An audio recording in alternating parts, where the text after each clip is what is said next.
Welcome to Go Live! Hey everyone, welcome to a Dag Show. Did I miss the cue to speak? Was I staring awkwardly at the camera? You always miss the cue to speak. No matter how many times I tell you. It's so much pressure. There's so much pressure. He put so much pressure on me. But thank you so much, ladies and gentlemen, for joining what is going to be an incredible show. It's been a huge week for gaming news, as you know, and there's no shortage of great topics, but one excellent panel to get sunk into the dankness. And we've also got two guests who've had the pleasure of playing one of the most anticipated games of all time. No, of this year, maybe the of all time. Yeah, who knows? But yeah, thank you so much for joining us. Joining me is my co-host, putting pressure on me, judging me silently as always, co-founder of GameOnDaily, Asa Walker. I always say your last name. Bye. How you doing, man? Yeah, not silently. I judge you fairly vocally when I feel like it. No, we've got big guests with big opinions today, which is good because I'm coming at you with no strong opinions whatsoever today. I'm going to sit back and let this one roll and have a good time with everyone else. I don't know. I'm not feeling fiery right now, but as it goes on, I don't know. We'll see. Maybe I'll just feel like being controversial and saying nasty things about your favorite games. We'll see how it goes. Ladies and gentlemen, let's light a fire up his ass because he'll change his mind. There's going to be a saucy chat. Saucy chat. Joining me is, which one? Any, mini, miny, falafel. Cold Eastwood, one of the most prominent Xbox influencers in the space, rocking those shades, looking dang, getting ready to get sauced up, having the lucky pizza to get to play one of the most anticipated games of recent memory. Cold Eastwood, how are you doing, man? World premiere. Yeah, I'm doing great. Yeah. Thanks for having me on the show. Wow, I was blind there for a second, but hey, thanks for having me on the show. What a week! Like, you know, I got one of my best friends in the world down here. I got Randolph Thor. Like, we're in like Hollywood Squares here for you in the States, but what a great week. It's gonna be a crazy dank week. Game and having so much fun. So we'll talk about it later. Yeah, man. Can't wait to get into it. And last but certainly not least, one day, I will get him on camera. But for now, we have to make up with this sexy silhouette. Ladies and gentlemen, it is the man with a million, Randall Thor 19. What you saying, man? You know, Gaz, when you saw the picture yesterday in the tweet that actually had my actual real picture on it, I thought you were going to go through the archives of my YouTube channel and grab footage of me breaking a million at E3 and have it as part of like the introduction. You know, the one where Cold Eastwood's playing guitar and stuff like that. I thought you were going to run that. Oh, I should have done that. And all you did was just run Cold Eastwood's avatar drawing of me, which is still fire. Next time we should just do a deep fake, and then it'll be like Gaz presenting you the award. Do not give me ideas about that, because I will abuse that. It's so bad. But I'm here. You know, I think we put this together. When did we put this together? Where I was like, you know, you should have me and Colt on to talk about Halo. Was it just 2 weeks ago? Yeah, because you had the games. Or then, maybe like maybe not even a week ago. Something like that. Was it not? Like, Rand just speaks and it happens. Yeah, you know, you ordained it, and boom. And you know what? No Xbox 2 on Saturdays for the last few weeks. So, you know, you got to be loving that, right? Although that means we have more than 3 people watching us. So yes, loving it. That was the whole plan behind this, to get you on here. No, but honestly, it's good to have you on here, Rand. And thanks. Yeah, you were the architect behind this show. Because it had to happen. Both of you gents have had the pleasure of playing Halo Infinite's campaign. And I've been just... You guys are very good at maintaining NDA and embargo. They haven't said anything in... If they're in party chat, they don't say a word. Or other than, this game is amazing. There's 2 of us that could play that game. Yeah. Where's Asa's controller? Asa does not have it. Oh. Actually, I haven't got it yet. No, I have got one coming, but I'm not going to keep it for myself. That's for dramatic giveaway at an opportune moment. Yeah, we're going to give away this controller to one of you. So stay tuned whenever we figure out. I've got 4 copies of that Mario game that I haven't done. I need to do that as well. I'm really bad with this stuff. And some other stuff. Yeah, so thank you so much for joining us. Before we get into the topics, because I really want to, there's a lot to talk about here, but I have to read these super chats. Adam MC, thank you so much for the £2 super chat. Because now, Gaz, this is what I'm talking about. Dream panel. Yeah, man. But you know what? You have to manage your serotonin levels, man. You can't have it this high all the time. But yeah, thank you so much. Shabs, thank you so much for the £5 super chat. He goes, what a way to end my birthday with 4 of my favorite content creators. Happy Saturday, and hit that like button. We have to. Happy birthday. Oh no, let me do it Marilyn Monroe style. Happy birthday. Oh my God. Shabs. Happy birthday. Sorry. We're getting the whole thing then. Half of the Go Live show is Asa trying to figure out how to mute his co. It's not the figuring out how, it's resisting the temptation to do it. Like, how long do I mute him for? Do I just ban him for a week again? But no, that was fine. Happy birthday's fine. Sing away.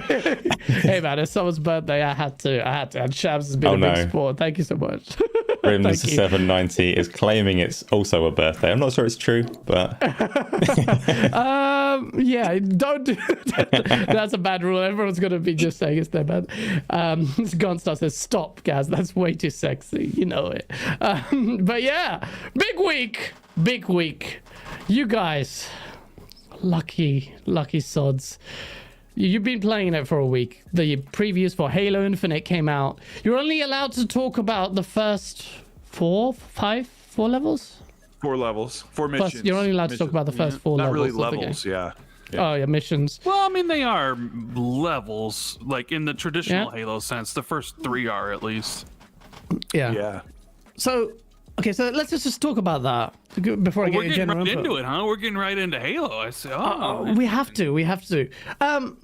Or should we park it to one side? Because actually, let me get this. This is a bit of a controversial one. How about we tease a little bit of Halo talk, and then we'll get into conversations because it is something we kind of need to warm up to because there is a lot. Why Gaz is enemy number 1 of the Xbox community because he wants Halo delayed until co-op, and who knows when co-op's coming out. Let's start with that. Maybe maybe it's July. Who knows? Who knows when co-op's coming?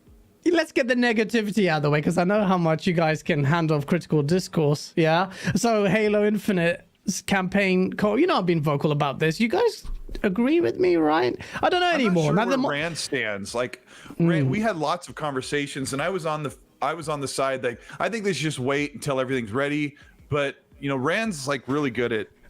I want to hear Rand's part because Rand's really good about looking at both sides and saying, well, this is good, and if you do this, this is good. So where are you sitting on the co-op delay? I would prefer everything be there at the launch. Yeah. But like, I don't really feel that strongly about it because after playing the game, like you can, I know some feeling is, well, if co-op's there, then maybe like something's wrong with the single player, right? Maybe, right? But after playing the first 4 levels, there's nothing, like, it seems like the campaign is 100% ready to go, right? Yeah. So my initial thoughts were like, yeah, I would always prefer a more complete, product at launch, like co-op, Forge, all those things.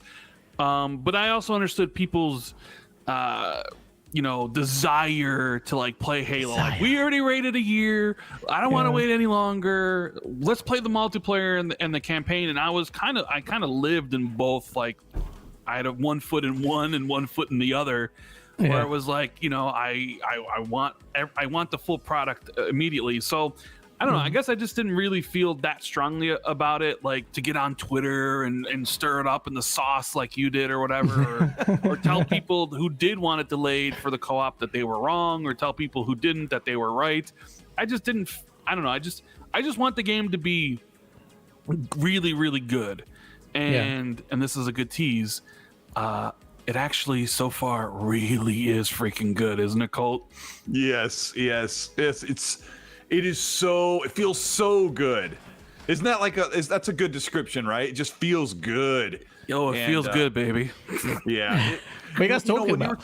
When you're saying, when Rand's saying like, if co-op's missing, is there something wrong with the campaign? I totally 100% agree with what Rand said. When we're playing it, it feels like everything is there. you'll encounter a situation where like, oh my gosh, I wish I had a co-op partner. I'm getting my butt kicked. I'm playing on heroic, and we'll get into that in a little bit later in the show. But like if Dealer and I were playing together, because we play a lot of games together in co-op, like Dealer would be up here doing this, I'd be over here, and we would be a-okay. But like I get stomped, and I got to get into this later, but I have a good laugh. Like when I get killed and Master Chief's body like ragdolls across the grass, like head first, like I laugh and I'm like, oh my gosh, I cannot wait to respawn. Respawn's like 3 seconds. I'm taking this on a different way. Like death is such a reward. Yeah. No, but that's the thing. We've kind of gone into Halo now, but so might as well just swim in the source. Well, you should cover like what Joseph Staten said and. Real quick before we move into look that. at Colt taking charge of the show. Like that's it. It's fine. It's like you should do this. No, because Gaz is prepping for this, and this is a good teaser for his next video. Yeah, is it? Yeah, it is. I just made a video for me. What episode number what episode number is this right now? Like, how many go lives has there been? I have no idea. We can't answer that. We could have kept track, but there's like some dark episodes that have disappeared from the internet. So there's not a formal count. Those episodes where where you're hosting Asa and Gaz isn't around? No, those count double. Those count double, yeah. The early ones were just like us figuring things out. That was obviously no one cares about those. So yeah, but we over a year, Rand, of doing this. Hoggy Channy, thank you so much. $5 super chat. I made the news banner. Source. Any good luck with Alana. I need it. Let's be honest, I need it. That's not gonna happen. Yeah, so I want to look. I'm not going to beat the dead horse here, or probably am by just talking about it. But Halo Infinite's co-op has been delayed a little bit further for an undetermined amount of time because a symptom of this. The dead horse. I want to talk more about this. Like, I know before you do move on, because the co-op delay and the wording of it, that they're potentially delaying it until season 2. I still don't know how the seasonal structure fits in with the campaign at all. Is the campaign finite? Does it finish, or are there seasons to the single player? Do either of you that have played it, is there any hint? I mean, I haven't beat the campaign yet. Even though I could, like, I was kind of like, see, I played the first 4 levels twice. I played them once on normal and found it too easy, so I played them again on heroic and was really happy with the combat like challenges. Then, like, it was like I died a lot at the bosses, so I spent a good like 8 hours playing it. Jez on the Xbox 2, he mentioned he could not stop playing. Now, keep in mind, this is someone who doesn't like Halo that much. He could not stop playing it and finish the entire game, right? Yeah. That's awesome. He didn't say how long it took him. He didn't, give any spoilers about what happened. So I don't really. The seasonal thing, I don't think really impacts the campaign. At least from what I've played, but I honestly don't think it changes. But with Halo being a live service, I can understand them wanting to hold things for a new season. So like co-op being like, hey, we got season 2 coming, we got a new battle pass, we got all these new armors, and there's also co-op finally being added. Why don't you guys go play that? Season 3 comes around. Oh, here's Forge with a bunch of new maps and all that stuff. So it does kind of fit that games as a service model. And when playing through the campaign, I thought to myself, I don't know if this campaign or the way this is structured would work with 4 players. Now, people have told me that they've confirmed that co-op is only 2 players, which I haven't really looked into, but I can't imagine the way this game is actually working with 4 players, because there's so many different things you can do on the map at once, and it seems like you can go anywhere. So someone might be like rescuing a Spartan, a squad, a bunch of Spartan squads. Someone might be doing a keep. Someone might be actually doing the main story. And I don't know how those would fit in each other with like the saving. That wouldn't work, but what do you think about a tethering system? Which is tethers suck in co-op. Like how things work. Tethers suck in co-op. They sucked in Fable 2 and they sucked in State of Decay 2. No, absolutely no tethers. They had a tether in Halo 1, but the scope of this is much bigger. So semi-open world, like, you can't have a tether. Because there's checkpoints if you get far enough away from combat, or you get through a certain part of combat, there's open world save checkpoints like you would see in a linear Halo game. So I have to think, like, if you were playing 4-player co-op, I think Grant's right. It's probably 2-player co-op only, because I think you're really outnumbered in heroic difficulty. But if you brought in 4 people, you would just stomp everybody, and they're not going to dump more enemies. Or I don't know if they would scale the difficulty. But you could have 4-player co-op, and 2 people could go out and do an outpost while 2 people go the other direction and go save a squad, and that might not work. Maybe that's why it's taking them so long to get all of. Apparently, it's finished though. Staten said it's done. It just need to iron out the bugs. It's gone gold, but they have to figure out how that tethering system is going to work. Or not? No, their co-op system. The co-op system's done. That's done. Apparently, he said it's all done. Built, but they just need to make. I don't know the wording, but really good article by Eurogamer.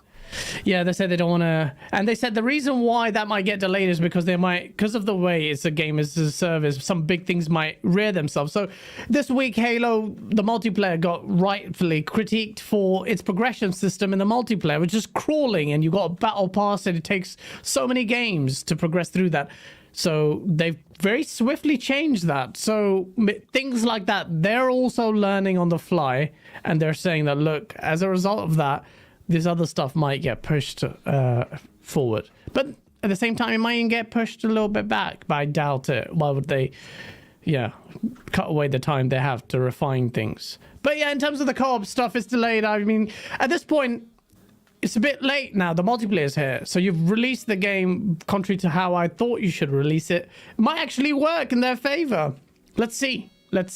But before we go into the finer details of Halo, I think we should go back into that later. I want to talk about the Game Awards 2021 and the controversy. You do, yes. Of course I do. And we've got a dark source video coming on that. To be filmed tomorrow. Hopefully I can release it next week early. But before we do that, I have to say, welcome to the GameOnDaily, Jordy from Xbox Era. Great guy, man. And thank you so much. Oh, turn that off. Thank you so much for joining us, man. It means a lot. And it says member for 2 months. Oh, you piece of... You just reactivated it, and I just sang you a nice soliloquy. What's a soliloquy? I don't know what that is. Thank you for being a channel member anyway, you pleb. Yes, they actually, I don't think that means they reactivated it. It's kind of like on Twitch, where once your month runs over, you can actually like show the creator that you're it's a new month, and then give them a message. That's how it works. Really? It works on Twitch for a long time. So I think they Yeah. finally implement. It's not like at least the way I understand it, it's not like he stopped being a member and then, became a member again. It's just that I think there's a button you push or something, and it says like, "Oh, I've been a member for 2 months now. Here's like I can say because during XNC and during Xbox 2, we get, there'd be people like, like so and so says, like I've been a member for 12 months, and this is what I have to say, right? So yeah, it's cool that YouTube's fine. doing stuff like that, even though they're it's good. They need to change some stuff, but yeah, that's really cool. And he has a super chat message. He goes, "Beautiful bunch of legends here. Much respect to Gaz, Asa, Cold, and Rand. Love living through the bright times with you guys. Xbox is king. Bleeding green there, Mr. Geordie of Xbox Era, as you should. Thank you so much for your support, man. Absolutely. If you're a member, non-members, all of you, thank you so much for tuning in. I need to talk about this Game Award stuff, man. This you missed the super chat, Gav. I did? I'm so bad at Peter. this. Oh, Peter Morland, the guy is wearing a Source hat in his avatar. How could I miss you? Sorry. Peter, thank you so much. Rand, get a bloody cam, mate, please. Yeah, Everyone wants to see you. You're not the only one that's always on me for that. Colt's always on me. Cognito's always on me. Jez is starting to pester me because Jez has a cam now and he wants to use it. So it's like, Do it. oh my God. Do it. I'll help you any way you need, bud. Want to be support. Yeah, no, one day I'd love to see you on cam. thank you so much for the $20 super chat. He goes, I'm primarily a PlayStation gamer, but I'm happy Xbox is releasing bangers, but they need to realize that they can release games not just during the holiday season. What game is coming out after Halo Infinite's first party wise? Can we tackle this before we go into the Achilles? This has all been a critique of Xbox for quite some time, where they blow their load in the end of the year, whereas PlayStation tends to. I don't mean it literally, you know what I mean, but well, I don't. Well, now I do. But PlayStation, what has PlayStation got this holiday season? PlayStation usually doesn't release games in the holiday. Yeah, so it's the same thing. It's like different. Yeah, I don't know. Redfall is coming in the summer, which big games typically don't come in the summer. That's kind of been a new trend. Rand can help me out on this. They've got first party wise. What do they have coming? I think they got Redfall. Stacked. If I had to guess right now, they got Redfall in September. They have Forza Motorsport in October, and they'll have Starfield in November. So first party wise, it's going to be very much like this year, where everything is shifted towards. And I agree with Face. I've had this critique about Xbox for years on Xbox 2, where they do focus mostly on the end of the year. But with Game Pass, like, you need games all the time. And some of this has to do with, like, okay, well, Halo was delayed a year. Some of it has to do with the development cycles. I think that's going to change around 2023. I think 2023 is going to be the year that Xbox finally realizes their vision of a big AAA game one game per quarter. So I think 2023 is when we'll see a big game in January, February, March, and then a big game in April, May, June, and then a big game in, July, August, September, and then a big game, October, November, December, right? I think that's when that will start. So, I would prefer, like, I think me and Cold have talked about this, privately, but like, the first 6 months of Xbox Series X from January to like June was dry. There was nothing. Yeah. And it was like Falconeer. Falconeer was a launch Falconeer was game, right? November. Yeah. It was the medium basically, and I don't even know what. It was because there was nothing else. So it was like you were just relying on third-party releases, which is cool. Like I'm always down to play third-party games. And you just didn't really have anything for first party, but then they really stepped up their game second half. You had Psychonauts, you had Microsoft Flight Sim, you had Age of Empires 4, The Ascent. You had with the other deals they had, but like the last 6 months have been really great, and hopefully we don't go through that as much next year. I know we're gonna have Stalker 2 and Dark Tide are going to be pretty cool games that come out in the early part of the next year. Crossfire X and Scorn and all those games are supposed to be out in the winter. Now that they've moved to Tunic, spring, probably. But I do agree. Like, they need to spread out their games because they need consistent growth from Game Pass. The only way you're going to do that is by putting out big games like Forza and Halo like consistently. So I do agree that they need to spread things out more. Yeah, this has been a critique of theirs for a while, but with the Game Pass, you're right. That's a good point. You need to have that kind of flow. And with Xbox, it isn't just first party that's on offer for the platform anymore. It's half of the offering that you get, because they've got global publishing, they've got these third party, they've got these deals that they're working, these timed exclusives that are absolutely packing the year. So if you're on, you don't even have to be on Game Pass. Game Pass is just how you get them without paying $500, $600 a year in games. But some of the games that we're listing, like, they've basically padded this out to where every month and a half, it looks like in 2022, every month and a half is going to be a new game that is launching exclusively on the Xbox platform, on PC and Xbox. So you're pretty packed. And then, of course, February is a friggin' blast zone, ground zero for some big AAA multiplats, right? So we always have to remember, when you're on a platform, you've got all of the multiplats on order and whatever third party and first party deals are coming in. And as far as Rand's saying 2023, when the big games we've been waiting for, like Fable, Perfect Dark, and Avowed, like, will start making an actual appearance, it's going to be pretty crazy. And thank goodness that I'm not paying $60 for every single one of them. Yeah, I've saved so much already. So much, thanks to that. Poxy, thanks so much for being a member for 2 months. He says, Gaz, Asa, Colton, Rand all on one show. Star-studded. Yes. Mostly because of Asa. See, I'm singing this thing. Everybody's here for Asa. And his, Yeah, everyone. even dry takes. Like, he hardly ever gets excited about stuff, but it's just consistent. It's his consistent because VR is dead, so he can't get excited about anything. Sorry, Asa. It's facts. Shout out to the 278 people watching. Please smash that like button. We're going to get into the next topic, which is the Game Awards 2021. A momentous occasion, normally, I think. But Jeff Keighley, lovely chap, possible bad dress sense. That's not that bad.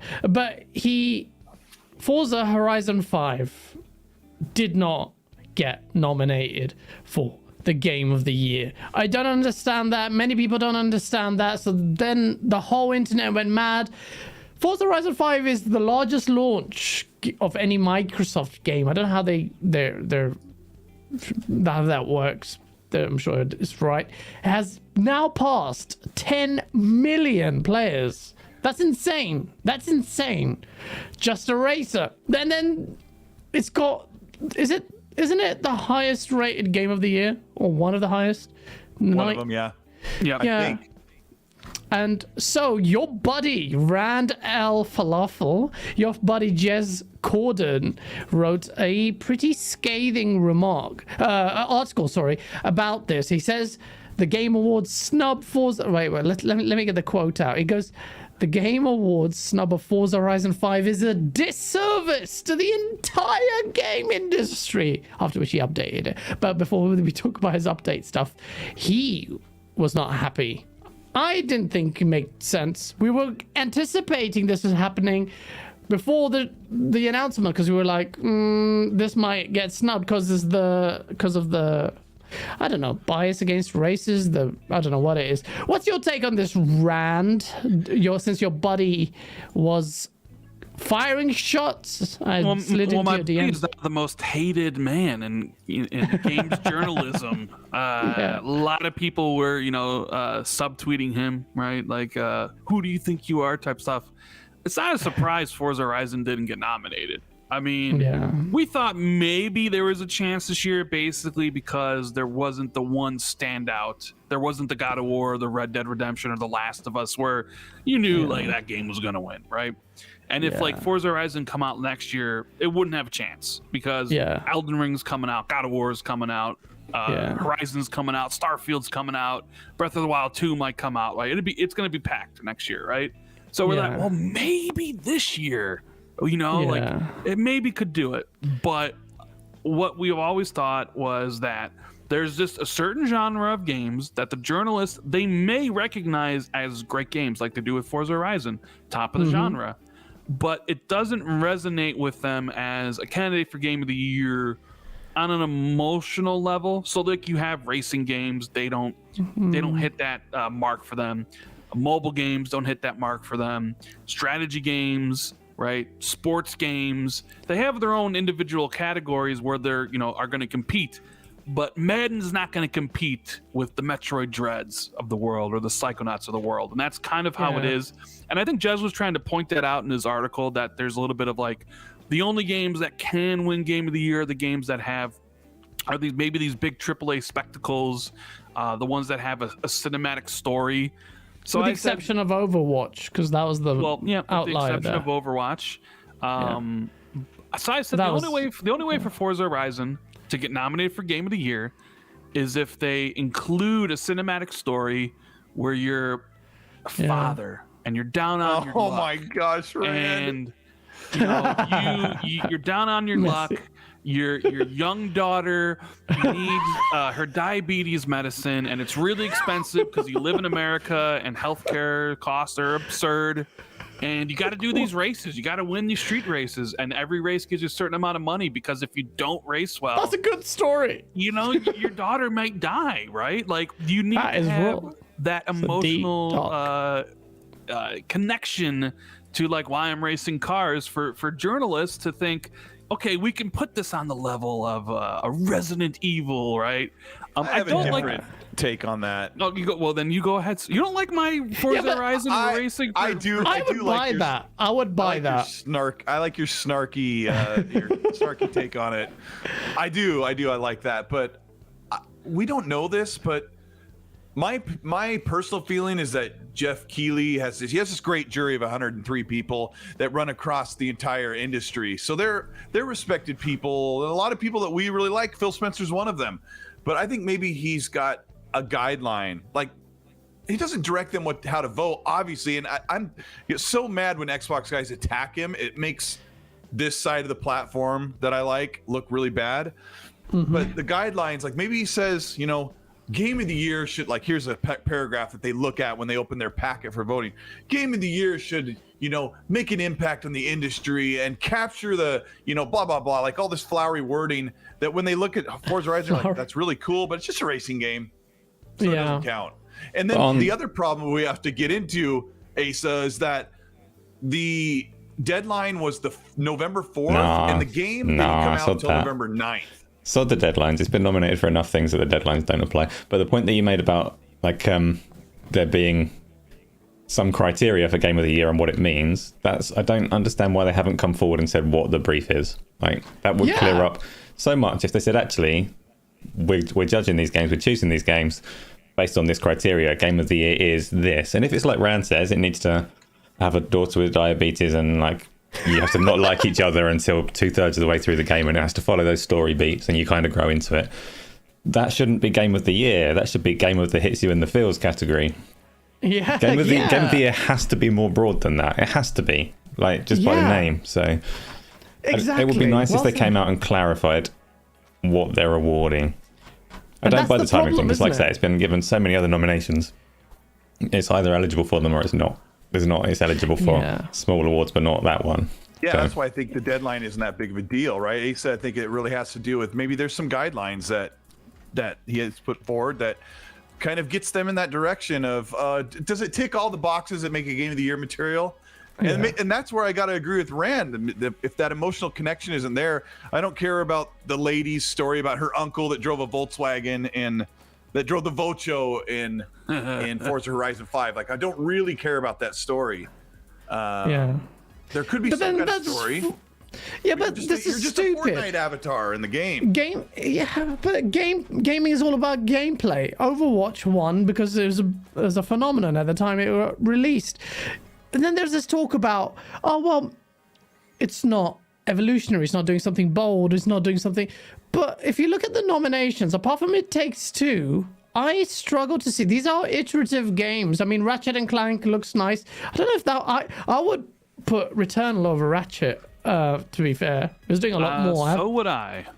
Returnal is a great game, and I think it is the best PlayStation exclusive that came out this year, and is definitely a better game, in my opinion, of course, than Ratchet. Like, I agree with you guys. Like, the idea that, like, because I've seen that people say that, like, Forza shouldn't be nominated because it's too much like 4, too much like 3, that it doesn't do anything new, it's not creative enough, and I'm like, hello. Resident Evil 8's in that list. Your Ratchet and Clank is in that list, and like Ratchet and Clank has been the same since its first release back on the PS2, right? I agree with you. If you're talking about creativity and doing something new, then It Takes Two is probably over the overall winner. Like, not only is that game's fantastic, but it has a lot of like neat, interesting new concepts. Deathloop, you can probably also throw in that category. It does some really interesting things with the story and how you progress through it. And I think maybe like Psychonauts 2 story is it's really tackling some really deep mature issues, right? And it's been a long time. There's a significant amount of time between the first game during the OG Xbox era to now, where it's like it was 17 years or something like that in between games, where it's like, okay, like, even though, like you said, it's still a platformer, it's not really that much different than the OG outside of, like, maybe better controls and better graphics. It's iterative, the word I'm trying to say. Iterative, At least it's not Ratchet, where it's the 12th one. Or it's the 10th Resident Evil, right? So So I like Jeff Keighley a lot. I love what he's Yeah. trying to do for the industry. I like the Game Awards. I understand that a lot of this stuff is subjective opinion. You know, I don't get the vote. Colt doesn't get the vote. You don't get the vote. But I also want to, you know, say that like the Game Awards is at its core a marketing event. Oh boy. It's like kind of goes. Oh boy. What was your tweet today, Colt, that I saw with why do you watch the Game Awards? Oh, this is because of the names will not be named, but we got into an argument with a couple of our good friends. Fonz and Zorka. Sorry, I'll name the names. Fonz and Zocker. Fonz and Zorka and Colt were going at it on this, and that's why the poll came out just before the show. And I'm like Jesse Pinkman from Breaking Bad, just drinking this glass of water, just like, okay, what's going on? But just, Okay, well, let's get into this because this is crazy. Okay,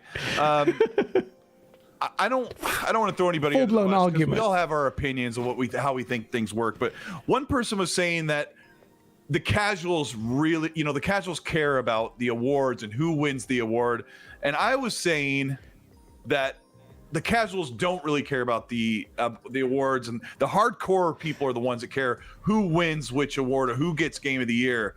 And the other thing that I said was the reason that show exists and why the cutoff date is a problem is because Jeff Keighley can't move the show to January, because if he did, he would see more than half of his revenue cut in January past the Christmas time with ad revenue and putting the show. You can't put it in January because he'd lose a ton of money. So he has to fit it in before Christmas, and he can't do it any later before Christmas because his team has to get all the production. And me knowing, like you guys know, creating productions, like you have to give your team time to put things together and put this show and get everyone on board. Like, so quit asking Jeff Keighley to do the show later in December, and it's not going to happen in January because of money reasons and money talks, because this show is mainly a vehicle for world premiere and big announcements, and then celebrating So Randa's right. whose games are at the top of the top all year long.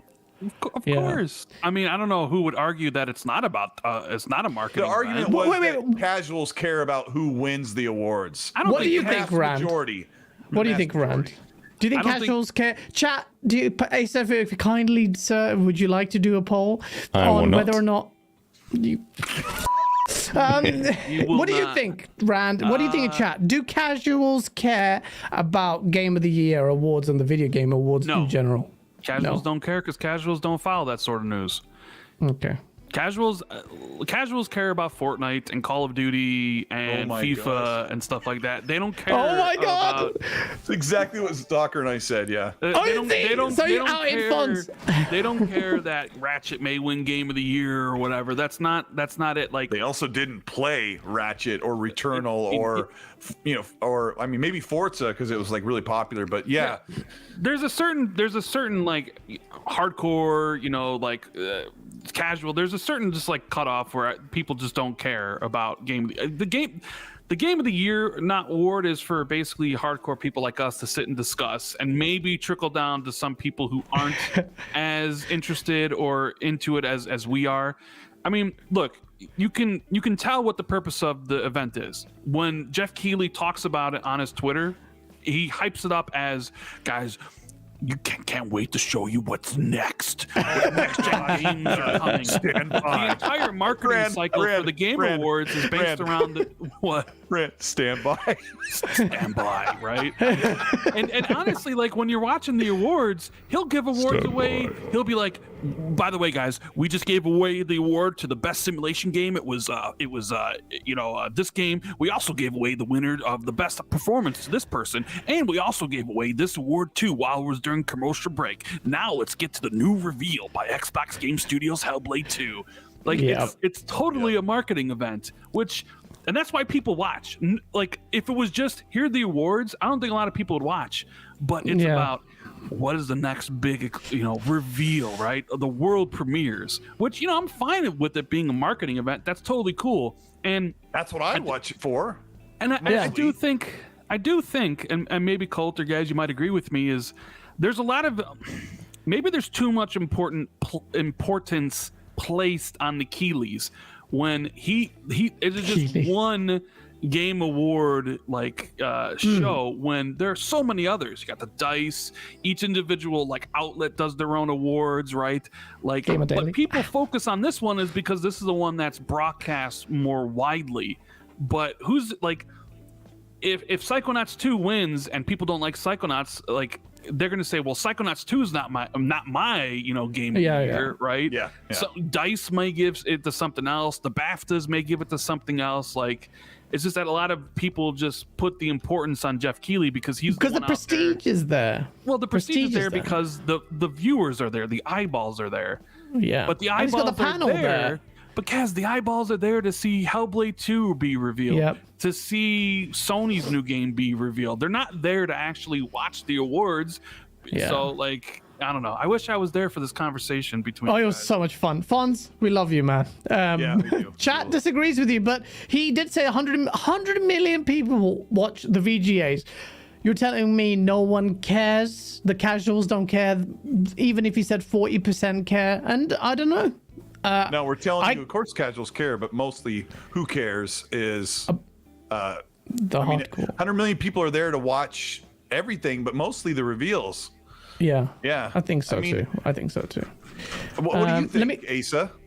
Like, we're only guessing. We can't Yeah. know, but I definitely wouldn't watch it to see who wins the awards. I can't imagine that many people are watching it to see who wins the awards. That's not entertainment. That's like good fuel for Yeah. arguing on Twitter if you're into that kind of thing. But Yeah. no, I'm yeah, you watch it for the reveals. Yeah. I would say I for watch it most for the people. reveals. Most people watch it for the reveals. And Fonz was saying in party chat, like, that, the game of the year tag in a box could compel people. And we don't know. A lot of it's speculative. But yeah, it's really for the reveals. But I don't want to be too harsh on Keighley because I do mean this when I say it. It's good to have gaming recognized seriously. And the Video Game Awards, not only does it give us an opportunity to see great reveals, that's how the Series X was revealed. That's how Hellblade 2 was revealed on his show. So you can't, you can't hate on him too much. You can talk about bias and stuff. And yeah, I don't know how Death Stranding got nominated that day, but that's me not without playing it. So at the same time, though, it does seem like really bougie. Like, oh, this is what qualifies as a game. The sad dad Randall Thor template. Oh, here, this kid has to have type 2 Randall diabetes. Thor template. That's me. No, I didn't mean it like that. Oh, you bastards. No, you know what I mean. What Rand was saying is what I agree with Rand. So yeah, it's yeah. I think if anything, there was a lot of flack, and Jeff Keighley was returning fire back, and maybe they'll think twice about next time what constitutes something worthy of nomination. I don't think the date thing, I agree with you, Asa. If it made the list in the sports category, I don't care about this excuse about, oh, there was a cutoff time, the people didn't read the update properly. That's your fault. That's a problem with the show. If your Playground Games, of all the people that need to be annoyed or maybe saddened about it, it's the studio that made and worked so hard to deliver this incredible game and break all these records. But at the same time, people are seeing this from the console perspective and saying, oh, Xbox doesn't have its time. But, Psychonauts is a first-party studio game, man. That's, it's getting its fair share. And so is Deathloop. And Deathloop has like 8 nominations or something. There's 6 nominations. I was trying to count. Like, Xbox is going away from the Game Awards with 20 Xbox and Bethesda nominations, but they also have a couple from games that came out first on Xbox in 2021. Like, didn't Death's Door get a couple nominations, Rand? Yeah, Death's Door did Best Indie. And didn't The Ascent get nominated for something? The Ascent, which is kind of a divisive game, I think it got nominated for some. It had one nomination. Indie game or something. I'm not sure. I know. What really got snubbed? I mean, I guess you could say Forza got snubbed depending on your predilection, right? But best ongoing game, no Sea of Thieves. Like, so that was annoying. Even though I'm not the biggest fan of Sea of Thieves, right? I can recognize like the effort they put in to make that game continue year after year, and they did the huge Pirates of the Caribbean expansion, and that wasn't included in ongoing game. It seems that got snubbed for sure. So yeah. I mean, Yeah, you're always going to get this. You're going to get this controversy next year. You're going to get it. You're going to be like, oh, you nominated God of War, but that's iterative as well. And what's it doing that's unique and blah, blah, blah, blah. It's going to happen. It comes part and parcel with the nature of this kind of stuff because it's so subjective. But I do think it's a bit harsh. But this is a sign of the industry maturing to me because we're having these conversations. And, you know, the gaming doesn't get its fair share. Now it's like on par with the Oscars, if not better. It was for us, it's something else. But yeah, let me catch up with these super chats because they've been, thank you so much. You've been really generous. Paul Gutu, thank you so much for the Ron25. He says, wait, I finally can. Romanian? Ah, okay. Yeah. Isn't that awesome? Shout out to you. Yeah, it's amazing, man. I love the fact that but I never know where it's coming from because that's how ignorant I am. Wait, I finally get to catch you live for the first time ever, and you have Colt and Rand on. This is epic. You're killing it. Bring the sauce. Thank you so much, Paul. And yeah, these guests are killing it already, as you would. Adam MC, thanks so much for the £2 super chat. Major text, Jeff, that Forza was robbed as a joke. Major text, but yeah, Major he feels strongly about it. Major Nelson. Oh, really? I'd assume, yeah. Oh, wow. I didn't see that. That's pretty crazy. Dean Brown, thank you so much for the £5 super chat. Because I think the dating cutoff is fundamentally broken. Like movie awards, it should cut off in the calendar year and take place in January, Feb. Like Colt said, it's not going to happen. And the reason makes sense. Face 23 BKNY, thank you for the $20 super chat. It goes, Colt exclude. Oh my God, he's gone back to this. Face excluding back compare FPS booth, cross-platform games, next-gen games are not showing the 30% difference in power between the Series X and the PS5 games. Like you claimed, they're pretty much on par with each other. So far, you are right. But how many next-gen only games have we actually seen that we can pit against each other? Colt, this is directed at you. Do you want to laser him?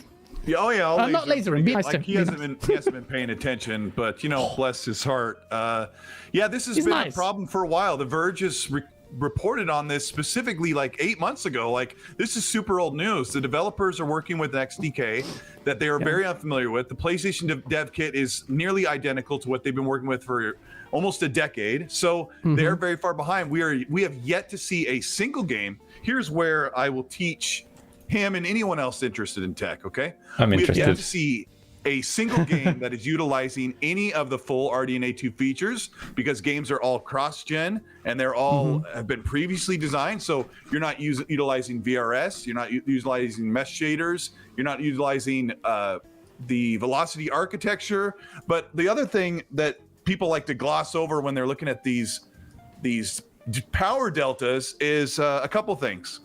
The PlayStation 5 uses Smart Shift, and the Xbox does not. The Xbox is fully clocked at a set clock for the CPU and the GPU, and the PlayStation 5 will drop the GPU to bring the CPU up and vice versa. So when you look at the physical hardware of the Series X, it is 15 to 18% more powerful than the PS5 at standard clock, and PS5 has to give and take to keep up with the console. So what's happening is they'll forget that some games run at a slightly higher resolution, but will drop frames more on the Xbox Series X.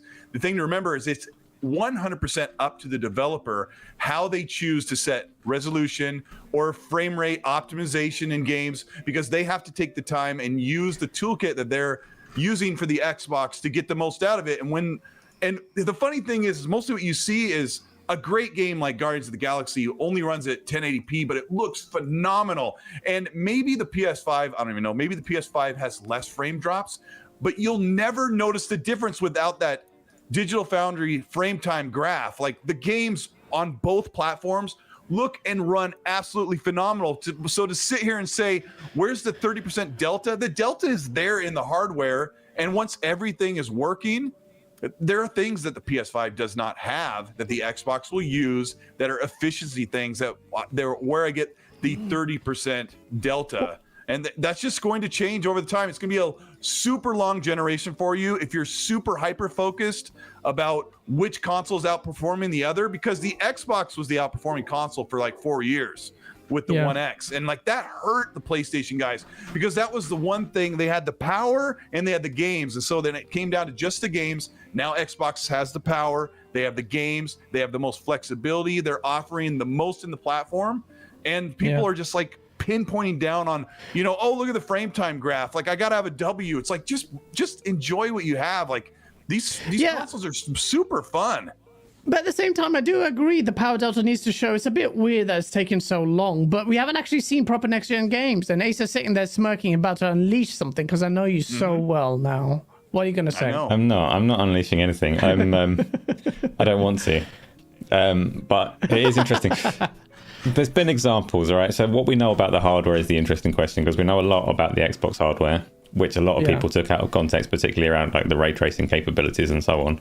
But they've been very transparent. They said, this is what's in the box, this is what it can do. On the PlayStation side, we know far, far less about it. But if you can't dismiss the evidence that's in front of your eyes just because it doesn't suit a narrative. And the PlayStation at the moment is performing better than you'd expect with those comparative specs that we do know about. I mean, the Elder Scrolls, the anniversary edition of the Elder Scrolls, is an Xbox first-party game that performs better on PlayStation 5. Yeah, and that's why? It's a minor difference, but it's quite remarkable as well that game is struggling for performance on one console and not the other. And it's struggling on the supposedly more powerful console. So like, you have to ask yourself, why? Is there something wrong? Is the Series X broken? No, it's the death tools. It has to be. What else can it be? Like, they made this super powerful console and it doesn't work. Like, no, that narrative doesn't work. Like, but the results, there's something inherently wrong.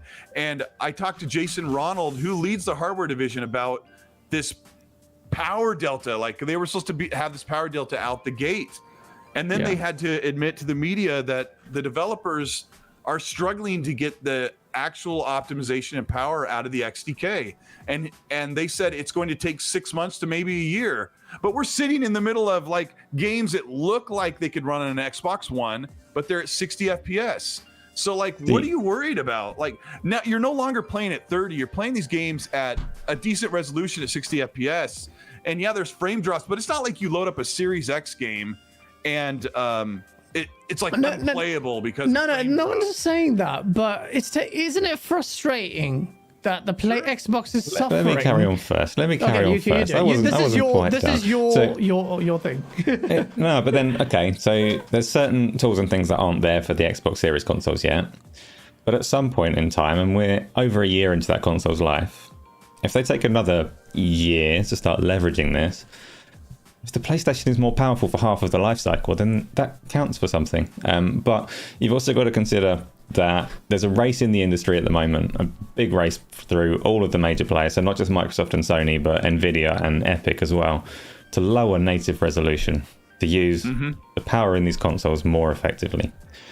That takes away a lot of the rasterization advantage that the Xbox has as well. So then you start looking into the other areas, these extra tools that they're real, but we can only speculate on what they're going to contribute to games. So what have they said the PlayStation 5 will do as far as DirectML to do machine learning super sampling? But they haven't, because they don't have anything direct. Direct is Microsoft language, right? They don't have the machine learning hardware. There's been various people have remarked that, but actually Sony have never said what is in there. But Sony's push has always been towards checkerboard rendering. We've all laughed at them for it, but checkerboard is not a silly idea, right? Because it's the direction that the industry is going, is you lower that native resolution and you find the most efficient, most neat, most pretty ways to restore that resolution, to reconstruct it. So Sony's direction is different to Microsoft's. But until we see those games a year from now that are upscaled in their various ways, I mean, it's taken Nvidia years to get DLSS improving, right? Nvidia is, they've got way more hardware than either console to do this. Their AI technology, they are still iterating. It is still flawed. And there's a new version coming out anytime now, DLSS version 2.3, that improves it quite significantly. AMD and Microsoft have a lot of work to do to get to the point that Nvidia are at. Sony are going in their own direction, but to say that one is categorically better than the other, we need to wait and see. But crux of it, like you say, they're both putting out phenomenal graphics onto a telly. I'm sitting like this far away from mine, and these games look awesome on both. Yeah, and they're the same price, and that's fine, right? I don't know. But I want to see a marked difference, because there was a narrative, I was following it, I'll hold my hands up. there should be a significant power divide because we shouted about power. If at the end of this generation there isn't one, What? No. No. I mean, Asa said halfway through the generation's not going to be 4 years long, and it's not going to. I agree. It's not going to take them 2 years to get the XDK up to speed. We were supposed to see it by now, and like people are saying, it hasn't happened. The watching Digital Foundry videos, there are so many games where the Xbox runs at a higher resolution, but has have more frame drops than the PS5. So you're pushing higher pixels every single frame refresh, which is really taxing on the CPU. True. And so what you're looking at is obviously the developers' inadequacy or their they didn't optimize priorities. The game. I mean, because let me help the developers, because people like to go after them or blame the hardware. It's not the hardware's fault, and it's not the developer's fault. But when I was playing, I think I kind of already said this, but I'm playing Guardians of the Galaxy. I thought Eidos Montreal made this game and they ran it at 1080p 60. And you're like, why is it 1080p? But the developers looked at the game running on a PS5 and Series X, and probably, this is my defense for them, and I totally agree with them. They probably looked at the game and say, dang, this looks really good. Look how well it's running. The game looks great. We got it. And we're up to deadline. Let's go. And then Digital Foundry, I love Digital Foundry. I love them to death. They're one of my favorites. But that's their job. Like, they pick it apart. And then all of a sudden everyone's like, why is it running like trash? Why does it look like trash in performance mode? The game looks phenomenal. When I was a developer and I put that out and someone said, well, it's actually 1080p. I'm like, it looks really, really good.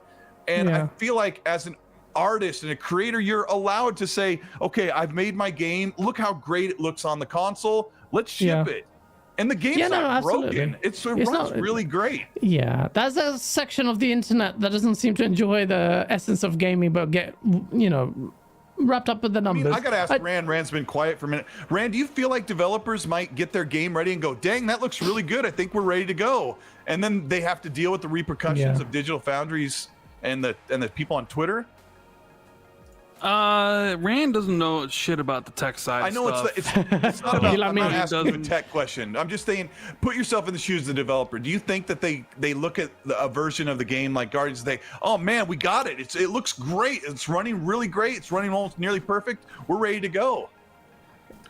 I mean, I think development on console is all about compromise. Like, they have a vision of what they want to achieve at a certain frame rate, and then, okay, what resolution can we hit? And yeah, I mean, you are right in that, like, people were saying Guardians was great, looked great, and then Digital Foundry was like, it's 1080p, and then everyone was like, oh my god, it's poo, right? So I don't know, like, the whole power talk of the systems, I mean, it's been a year at this point. And to me, it's like, I don't care anymore. It's over. Like, that whole thing was Microsoft's marketing, like, the world's most powerful console, like, and that's how they wanted to market it. And it doesn't necessarily always come through in every case. It's like, sometimes the PlayStation performs better, sometimes the Xbox does.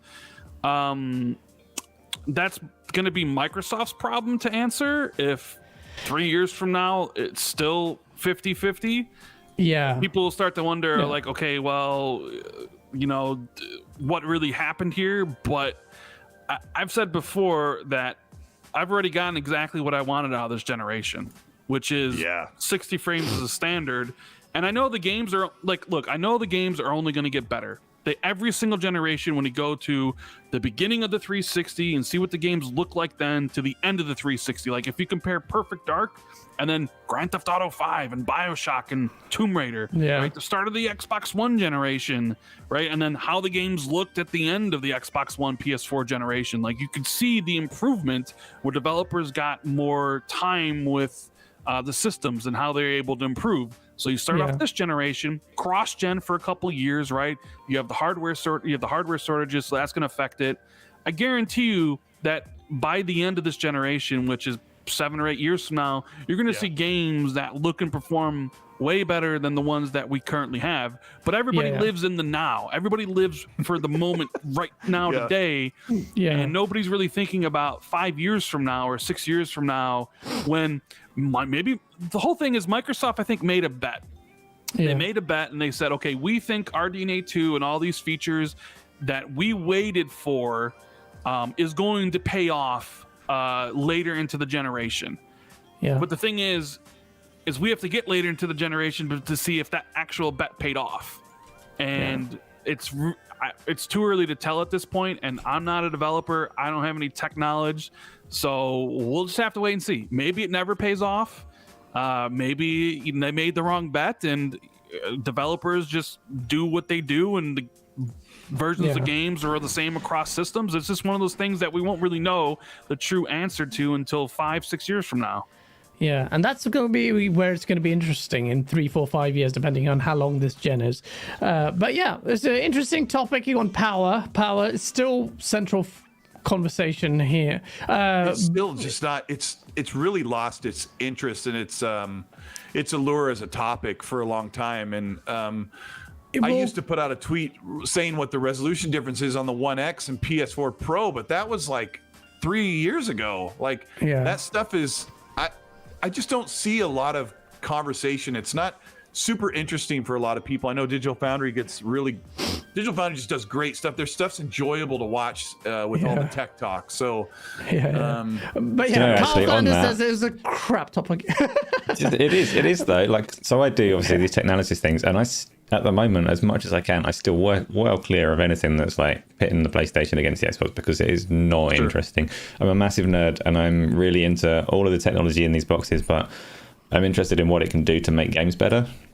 Not powered differential. And both of them have got technology that's exciting. Like if you go back to one of the previous gen consoles, which I have done recently because I had to for some videos, and playing those at 30 frames per second with load times of a minute is like, just that is such a massive difference. Wait and see what these consoles can do with these processors and performance that's in there. Forget the pixels, forget the tools, wait and see what games become. That's where it's like actually interesting.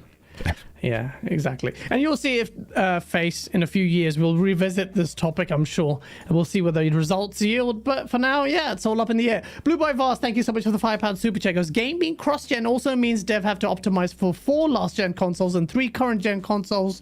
Parity for the Series X and PS5 is just saving time. Yes, that's another reason why. It's basically going back on what Colt was saying about getting a game ready. What's the most efficient way to do things? And you're absolutely right, Colt. Danny Passion Official, thank you so much for the $5 super chat. Colt, not all games run at high resolution on Series X. Drops more FPS on the Series X. If it does, we are good because the Series X also supports VRR, Dolby Vision, etc. So it's not that clear cut is what he's alluding to, and that's correct. Andy Mac, thank you so much for the £9 super chat. He goes, you can't compare resolutions when games and 1080 could use larger assets than those at 4K. PC use latter settings instead of resolution to reflect the screen size. That's an Acer super chat because I don't get it. More to graphics than resolution. That's the short version of it. That's I'm like Rand. I am also not a tech person. Dean Brown, thanks so much for the £5 super chat. My previous super chat is also in relation to the fact that Halo Infinite 2021 will be nominated in 2022, and that just feels really odd. Yeah, I do agree with you. I think everyone kind of feels that way, and because it's the way it's shifted, chances are you're not going to win because it's like, oh, isn't that an old game? The impact of it, you can't quantify it, but it's going to be diminished in the panel, whoever judges review the game. I agree with you, Dean. Danny Passion Official, he doesn't have competition, that's why. That was a while ago, so I'm reading these the wrong way around, sorry. Whittier Santoso, thank you so much for the $5 Australian, mate. He goes, what do the panel think about content creator TGA nominees? All streamers, no YouTube creators. I didn't know a single one in that. I mean, there were some streamers. It goes to show how much. Did anyone recognize the streamers in the panel for the nominations? That's actually a funny story because I asked my kids. I have young kids that watch some stuff on YouTube that's gaming related, and I showed them the content creators that were nominated. I said, do you guys recognize any of them? And my son goes, Dream, I think he does Minecraft stuff. I go, what about these other people? He's like, I don't know. Yeah. And they were all Twitch streamers, I think. Pretty much, mostly? Do you know? Nominate me. I mean, the only one that I had heard of was Dream.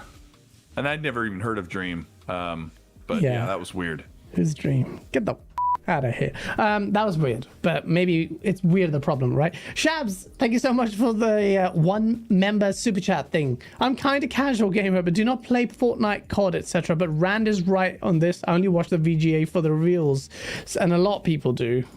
Fonz. Sorry, Fonz, I wish you were here to fight your corner. Dan Lazaro, thank you so much for the $2 super chat. Because if Deadloop wins, Phil Spencer accepts the awards. Dan applying lotion on himself preemptively, imagining his dreams coming true. Glinzer, thank you so much for the 5. Thank you so much for the $5 super chat, Glinzer. He goes, why are the VGA Awards the only show that does not include every candidate for an entire year? Movies and music include Jan 1st through to December the 31st. I don't know. But because of when it's happening. Well, we talked about power. Oh my God, Face, you just derailed it so much with the power talk, and I don't even know if we had a productive chat on that. But let's just, so we've gone past the game of the year awards, the award shows, and I'm still looking forward to it. There's a Source video coming out for it. Jeff's gonna block me as well, isn't he? Poor Keely. But let's go into the biggest game of the year that's not going to be nominated for anything apart from next year, maybe Halo Infinite. Guys, okay, you know, I'm very, very critical of Halo because I love Halo and I'm worried about the campaign based on things that I'm hearing. But then I saw the previews and I was just like, this is great. Can you share your experience? What are the strengths of Halo? Because Jeff grew up in his article, said what I did in my video a few weeks ago, where I said it looks like Breath of the Wild. He said Halo Infinite is Zelda Breath of the Wild, Halo's version of that, and that sounds amazing to me. But I gotta be careful here. What do you think about the game? What do you think it will score? And chat, please let me know. What do you think it will score critically? Don't even say you don't care about Metacritic, even if you don't, because now you do, for the purpose of this show. Rick Bain says, "Hey, remember your NDA. Don't say."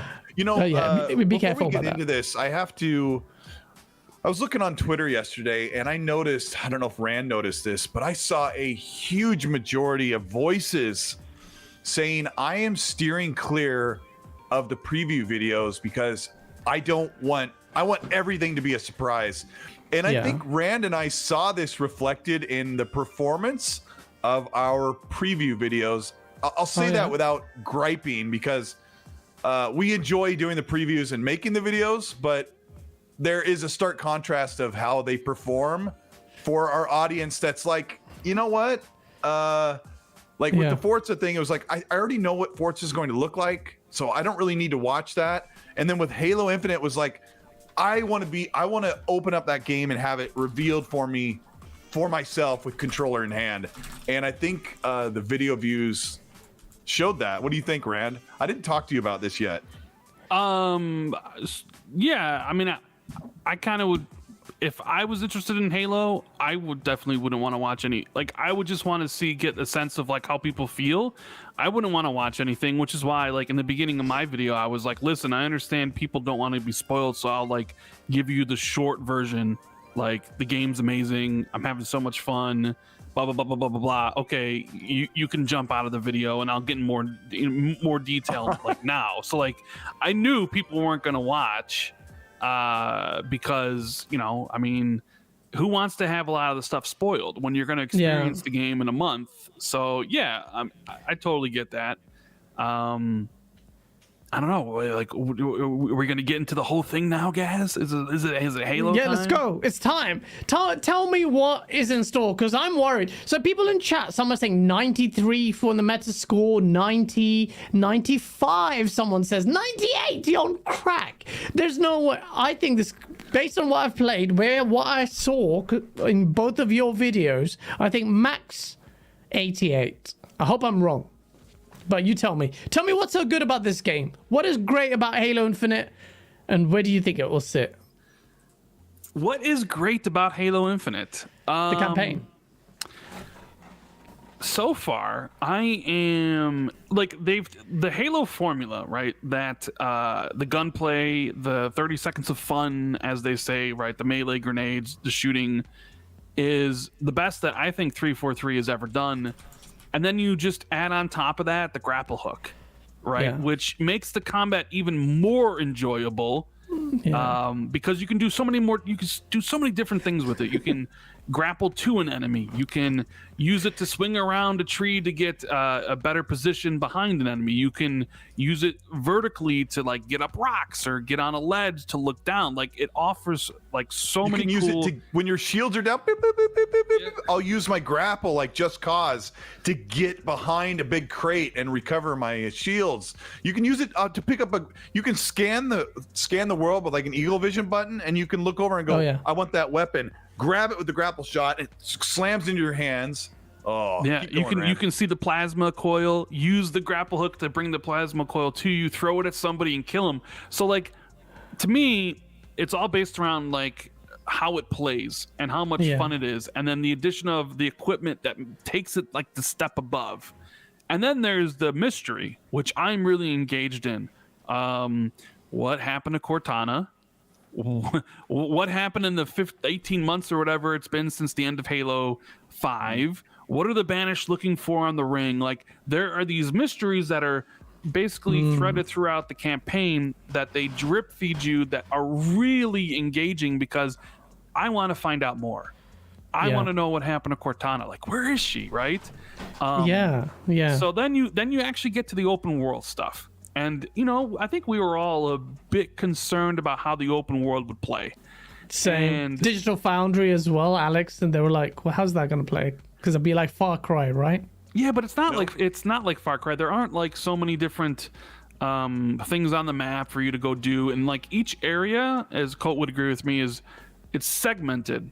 Like the islands are sectioned off, so like you can't explore the whole. Like it's not like Far Cry. I like that. Yeah. Well, it's not, like Far Cry is set up in a way where it's like here's the entire map, right? Yeah. You can do whatever you want, but then some areas might be a little bit dangerous until you level up or get better weapons or whatever. Halo presents it more as like this is an evolution of Halo Combat Evolved, where you have this area that like you can explore, but then you're always being funneled towards the next story point, right? Like you have the next story section with the big like tower or something, but around it it's like, oh, I have a high value target I could go take out, and those high value targets are really fun combat challenges. There was one of them was an elite that was cloaked, and he was using his energy sword. And so you couldn't see where he was at any given time, and all of a sudden he's right there next to you. So that offers a really cool which challenge. is also like a jump scare moment, believe it or not.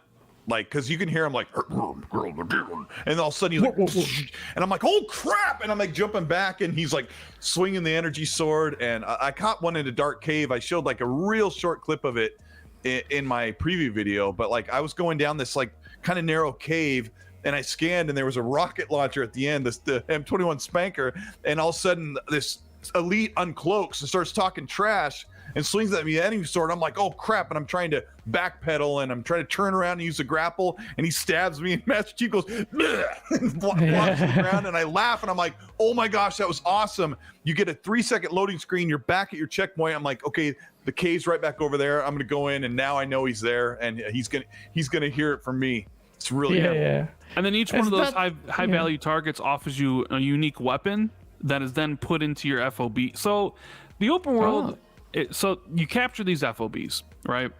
And that's basically your fast travel point. You can fast travel to it any point in time. You can. That's where you also call in the different vehicles. So the mongooses, the warthogs, the wasps, the tanks. That's where you also get the weapons. So that high value target who had the sword, I can now fast travel back to my outpost and get that sword if I want to. And the more you do in the open world, like rescue the Marines, do the high value targets, take down the keeps, you're rewarded with valor, and valor unlocks the higher tiers of weapons, the higher tiers of vehicles. So you basically, I wish they did that better though, Rand. Yeah, I mean, Why? You earn valor by saving squads, capturing FOBs, and find. There's some other thing you do that gets valor, but there's like a linear list of what you can, the weapons and vehicles you can unlock and bring down, like, respawn at a fast travel safe zone. But you can't choose to spend your valor currency. It's in tiers of, once you get 1,000, it unlocks the mongoose. When you get 1,500, it unlocks the warthog, and it's in order. Like, you don't get to pick, as far as I knew. No, you don't. Did you look at that? No, you don't. You don't get to pick. It's just. You don't have to do the open world stuff, although maybe on the higher difficulties you would want to. I can't help it. I can't help it myself either, because it just plays so well. Like, I just love getting into the firefights and doing different things and searching around, and then okay, I'm going back in the story. So, like you'll look at the map and see a medallion, like a I don't know what the word is, but like a Medal of Honor type icon, and that means there's a squad that's pinned down by Covenant and Banished. So I'll beeline over there, and like the map is like maybe 2,000 or 3,000 meters in each direction, each like segmented map. So when people say it's not true open world, like, it's a pretty big open world. It's just kind of segmented off in certain points. So if you see like 1,000 meters away as a squad, you can get over there with your grapple or pick up a gun or a vehicle and get over there in no time. Traversal is actually pretty fun with the grapple, and you'll get there and they're entrenched, like, fire's coming in from all sides, no matter which way you come in. And I'm like, oh crap, where's the enemy? And you just stomp everybody, and then the Marines are talking trash, and then they thank you, and you earn a little bit of valor. And then when you go back to an FOB, which is like your middle platform safe zone, you've unlocked a new weapon, or you're on your way to. It's just, I can't help but do the open world stuff. And so people are like, how long's the game, Colt? I'm like, well, we don't know and we can't say, but if you want to do some of the open world stuff, it's all been really enjoyable to do. Yeah, you've been having so much fun, and honestly, he's in party chat making me feel really salty. It's like, oh man, I just did this, I died again. That's like, how can someone have so much fun dying in the game? Yeah, it sounds like that's all you happen to see, because I think heroic is quite tough, isn't it? I'll say you have to play it on heroic if you put a lot of time into Halo games. You should definitely play it on heroic. And you should definitely, I'm not a big proponent of this, like Ace is going to laugh, but you should definitely put the field of view all the way up to max at 120. It doesn't look like fisheye stretched out. It doesn't look that way. It opens up that field of view because it's so closed in standard. Rand, you got to try it at the 120 field of view. Yeah, it's great. I haven't really screwed around much with the FOV settings. It helps. It just looks, you get a better view, and it doesn't look like, most PC gamers, they'll stretch it so like each side of the screen looks like it's like I like that. I do max FOV. I spent a little while on the multiplayer trying to set the FOV to 117 because it's Halo. I want it 117, and it doesn't let you.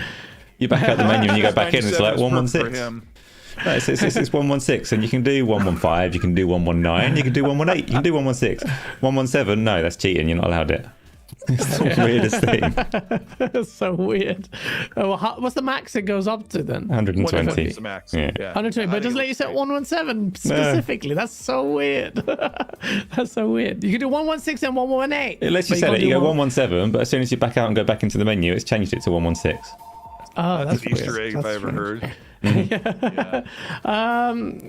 Fon's still in chat talking about the whole Game Awards stuff. Fonz, we'll give you a chance to speak to it. It was such a good party chat. I was just sitting there enjoying the sauce. But let's talk about the multiplayer side of things, because we've talked about the campaign. Actually, one thing I will say though. I'm a bit concerned about story and how they end the game. I want it because I have now seen what they're doing in the multiplayer, and I'm like, wow, this is really, really free to play. And I think they're going to really, and I know you can't talk about the story. I don't think you've got. We could talk about the first 4 levels of the story. First 4, yeah. But you can't really talk.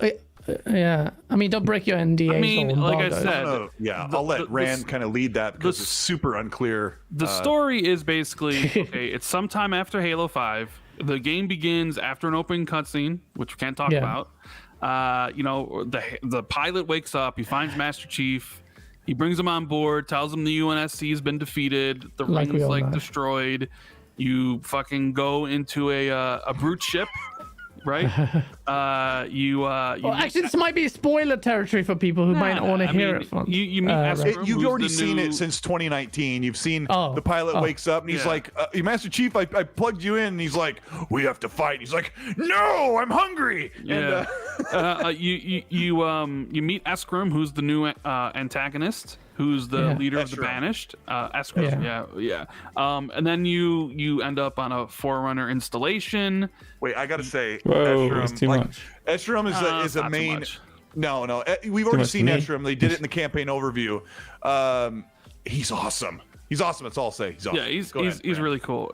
You eventually find your new AI companion, the Weapon, who is a very naive AI. She doesn't really know much, and it's kind of cute. Especially when compared to the pilot, because the pilot wants nothing to do with anything. The pilot wants to leave. He doesn't want to fight anymore. He just wants to get out of there. He's And of hungry. course- He wants to go home and eat dinner. Yeah. and Master Chief is like, no, we need to save people, right? But like the story is basically driven by the mystery of what happened to Cortana. Where is she? Is she still around? And what are the Banished doing? They're on the ring. They're searching for something. What is it? And that is basically what's driving at least the first 4 levels of the game. Now, where that ends up, it's anybody's guess. I don't know. But I will say that the beginning of the game is way more interesting than Halo 5 ever was. I'll just say like it's better than 4 and 5 from what I played right now. Like, oh wow, it is better than 4 as well. Better than 4. Yes, it is 3. It is definitely, at least right now from what I played, which could change by the end. 343's best Halo game. I haven't been this excited to continue playing a campaign since Reach.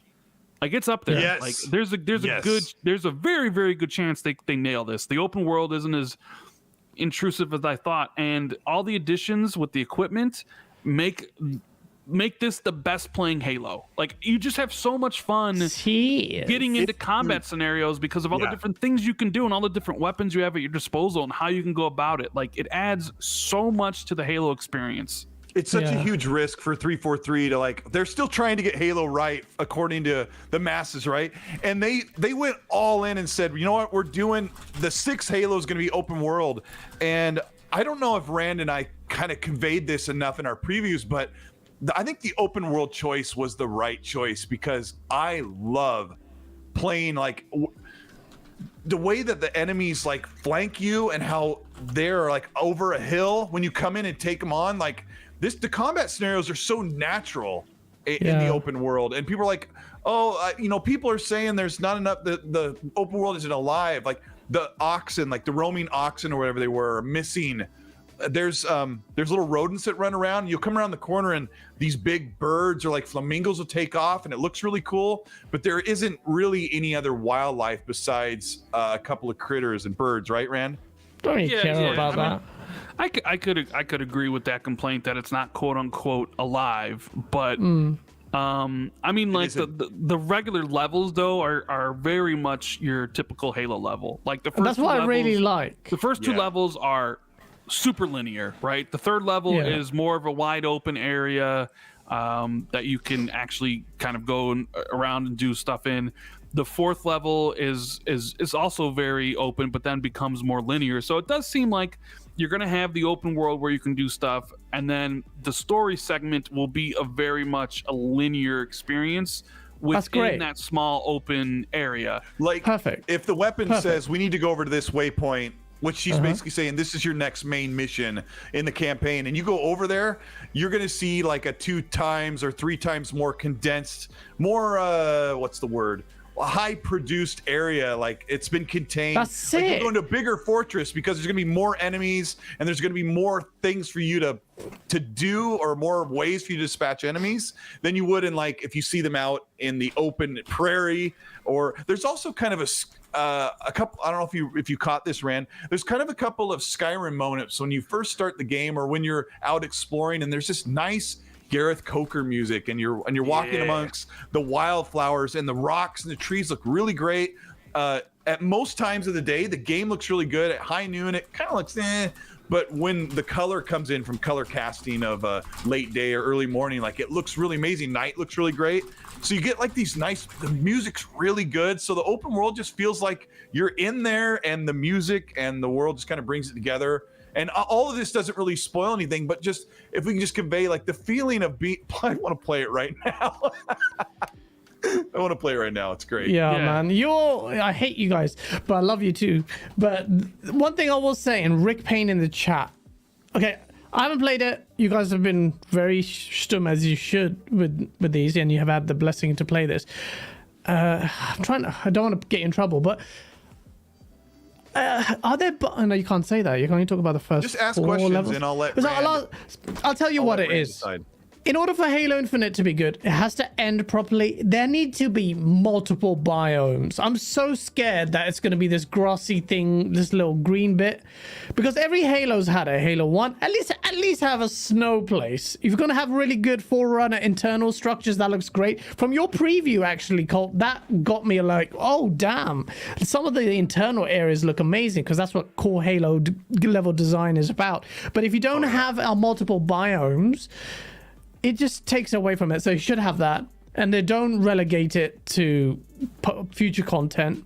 They need to have surprises in the story, and it cannot end abruptly with a cliffhanger. Now everything is set. Multiplayer looks decent, plays well, campaign plays well from what you've said and shown, looks incredible. What about the AI in the game? It's not the AI. Let's ask the most important question first. When you're playing it, does it have those moments where Halo music kicks in and you feel like a hero? Because that's what's always made the Halo campaigns phenomenal. Yes. Yeah, that's the answer I needed. Oh, the music's really good. There's point. this ominous music, and then there's Gareth Coker does like this. I think he does. Does he do all the music, Rand? No, I think I think he has a co-composer as well. So I want to say I can hear Gareth Coker's like there's some piano stuff. The piano music has been in a lot of the Halo games, but he does this piano stuff that's really nice. The orchestration. You don't have the Steve Vai electric guitar, like that 2001 era stuff is not there, but there is that like the drum beat stuff and the I don't know what you call it, like the chugging like revving up music that happens when you're in the middle of combat, and when you're in the main missions. Of course, the music is set for those main missions, but there are stems of music in the open world that accent what you're doing, which is super important to me. That you'll see in games like Red Dead Redemption and stuff. That's really important. Yeah. Like Rick Payne says, snow and desert. Desert always gets me. Desert areas always get me. It's maybe because my heritage, but it's like Dune. Oh, best movie in the world. That's it. End of the discussion. But yeah, I hope they have multiple biomes. But while we're worried about that, our good friend Gunstar asks a very good question. What about the fruit physics? Thank you for the super chat. Yeah, well, that's tasty fruit physics. Yeah, we need them dank melon physics. People complain about everything. The physics. Dead Planet, okay. thanks. Randy, we'll talk about that when you're done with the super about physics. Okay, very quickly, Dead Planet, thank you so much for the $5 super chat. He's breaking away from Halo for a second. Are there any XGS games that are quietly, maybe even surprisingly further ahead than people think? I don't know. Rand, do you know stuff? You always know stuff. We know you know stuff. That are quietly ahead. I don't. I mean, there might be like Pentiment might come out next year, which is Josh Sawyer's Obsidian's game. I think most of the games will be 2023 and beyond. So it's tough to say. I mean, so I guess I would say most likely not. You know. Yeah. I'm just being honest. I think most of the games are set for 2023 and beyond. Yeah, definitely. Fable as well, because it's 4 year in development. That might come sooner than we think. Rest in peace to Amat Kamar in the chat. Yeah, you Dune was meh. No, don't you dare! Don't you dare! I know Gaz loves it. Oh man, best movie of all time. But yeah, Colt, what do you want to talk about? So the campaign stuff, physics and AI. I want to talk about, but physics first. Please tell us. Okay, the AI, of course, is what you expect from Halo. The enemies are smart and they want to kill you, and they are relentless. But the physics are so fun. Like you have this John Wick moment every several minutes when you get into combat. Like, I look over, I grapple shot a fusion coil, I grab it, I can lob it nearly perfectly across the enemy base, hit an elite. There's like collateral damage, so maybe you'll hit another fusion coil and it kills 2 grunts next to him. And then the brute one of the brutes next to him loses his shield and he gets mad and he charges you and you grapple. And I have an upgrade where I can do like a hammer fist while the grapple is recoiling into the enemy, and then it just busts them to pieces. It busts their armor off or their shield. Just to play the gunplay, like the way in Halo, like, because Rand's right, this is the best gunplay they've had, and you don't have aim down sights on every gun, but the way that you can just hip fire and line up headshots, it's like John Wick. It's like boom, boom, boom, boom, boom, boom, grapple shot, punch, melee with the elbow, throw a fusion coil, do some collateral damage. Like, I can't stop. It's so much fun. And when I die, I laugh. I've never been frustrated once when I've died, because I'm like, good show, you guys. Like, you guys got me, and I thought I had the upper hand, and I'm going to try it again. And this time you're really going to be sorry. And I don't experience that in a lot of games. Like, I don't want to ramble forever, but Far Cry like has such a great creative way that you dispatch enemies. But honestly, I'm a huge Far Cry fan, but when you're in regular gunplay where, everyone's got their guns out and you're shooting, you're trying to take out, it's not really that great. Where Far Cry shines is where you're picking them off silently. Yeah. And you've scoped them out, you've tagged them, and you pick them off, and it's super satisfying. But like, the firefights aren't as satisfying. But in Halo, you can pick people off with the skewer rifle, or you have the new Covenant light beam rifle that's much better. It's more semi-auto. Like, it's really good. And a couple guns don't make a return as well. I don't know how much of the guns they said we could even talk about, Rand. Because they weren't. Most of them are in multiplayer. I mean, I think, all the weapons that are in multiplayer are in the campaign, as well as the equipment. Like, the equipment, that's the cool thing about the grapple hook, is that you always have it. It's not an equipment pickup. So, like, you can use the grapple hook on a cooldown, and one of the actual upgrades, the Spartan cores you get, you can reduce the cooldown of the grapple hook by 40%. So you're basically like, use it, and then like 2 seconds later, you're using it again. So it really does add a lot. But as for, like, you said biomes, can't talk about that, or the ending, obviously. So it's like, hey, it's funny because it's like, hey, Kate, we can only talk about the first 4 levels, and someone's asked, how's the ending? Different like, hey, the biomes, I did that on your show yesterday. What I played is, it's just that kind of Pacific Northwest, style. I mean, we'll see how the rest of the game goes, but the AI is interesting because it's always so much fun to fight the brutes and the elites. The marine AI have really good pathing. Like, I noticed, like, you'll save them and they'll follow Master Chief around. They'll pick up power weapons if they're about, and they'll help you beat because I got a group of them, and I got them in, like, the not the Warthog, but the other I forget what it's called, the one that's like the big vehicle but doesn't have the machine gun. Like, I saved them, the Razorback, and I brought them into the Razorback, and I was going to do the tower mission, which is the 4th mission, and I brought them in with me, and they were helping me kill everything. But even if you're not in a vehicle, they'll follow you. So they have some pretty good pathing. On foot, yeah, they'll have some pretty good pathing. Like, come on, Chief. And another thing I always laugh is the grunt dialogue. Oh, like, my gosh! The grunt dialogue is hilarious. I wish I could remember one. This morning I heard, Rand, a grunt took like a human idiom, like, he talked trash. I don't remember what it was, but it would be the equivalent of saying your A is the grass and I'm the lawnmower, right? He did like some type of taunt like that, but he messed it up, kind of like Biff would from Back to the Future, but in that little voice. Like, he said, I don't know I wish I could remember it, but I laughed out loud because the grunts are they're so funny, and they actually pretty good shots in this game. Have you noticed? Yeah. That sometimes they get the better of me. On normal, it's a little bit easy, but on heroic, they can be. And I haven't played it on legendary. I'd imagine that's even tougher. But yeah. Oh, we got to talk about the assassination targets, because that was included in the embargo right? We were allowed to talk about that. The high value targets, yeah. High value targets. I call them assassination targets because they're a little target reticle on the screen. And this is where co-op would be amazing because you go and take on a named enemy. It could be a brute with a jetpack or an elite that cloaks or another type of enemy in a vehicle. But like I died like 20 times trying to take out one of them, which I won't explain what he's in because it's past the point we can talk about.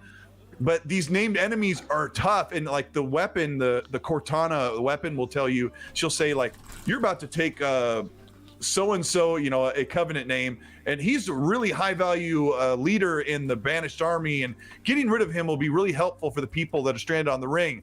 And you get there and he's surrounded by brutes and grunts and jackals sniping, and you get in there and you get your butt kicked, and he's got a shield, a white shield over his line, and a red health bar. Like, those are like killer moments that you get into. That's like that could be its own little mission. And like Rand said, I didn't realize this till I'd taken out a few of them. There's a box on the ground, like a machine hologram box with a floating hologram of the specialized gun, and you have to go up and hold X on it or something after you kill him and all of his minions surrounding him. She'll say it's all clear, you can go over, and then you add that weapon to your FOB, to your fast travel sites. Very cool stuff. Mad. That sounds cool. This is the gameplay. Everything is.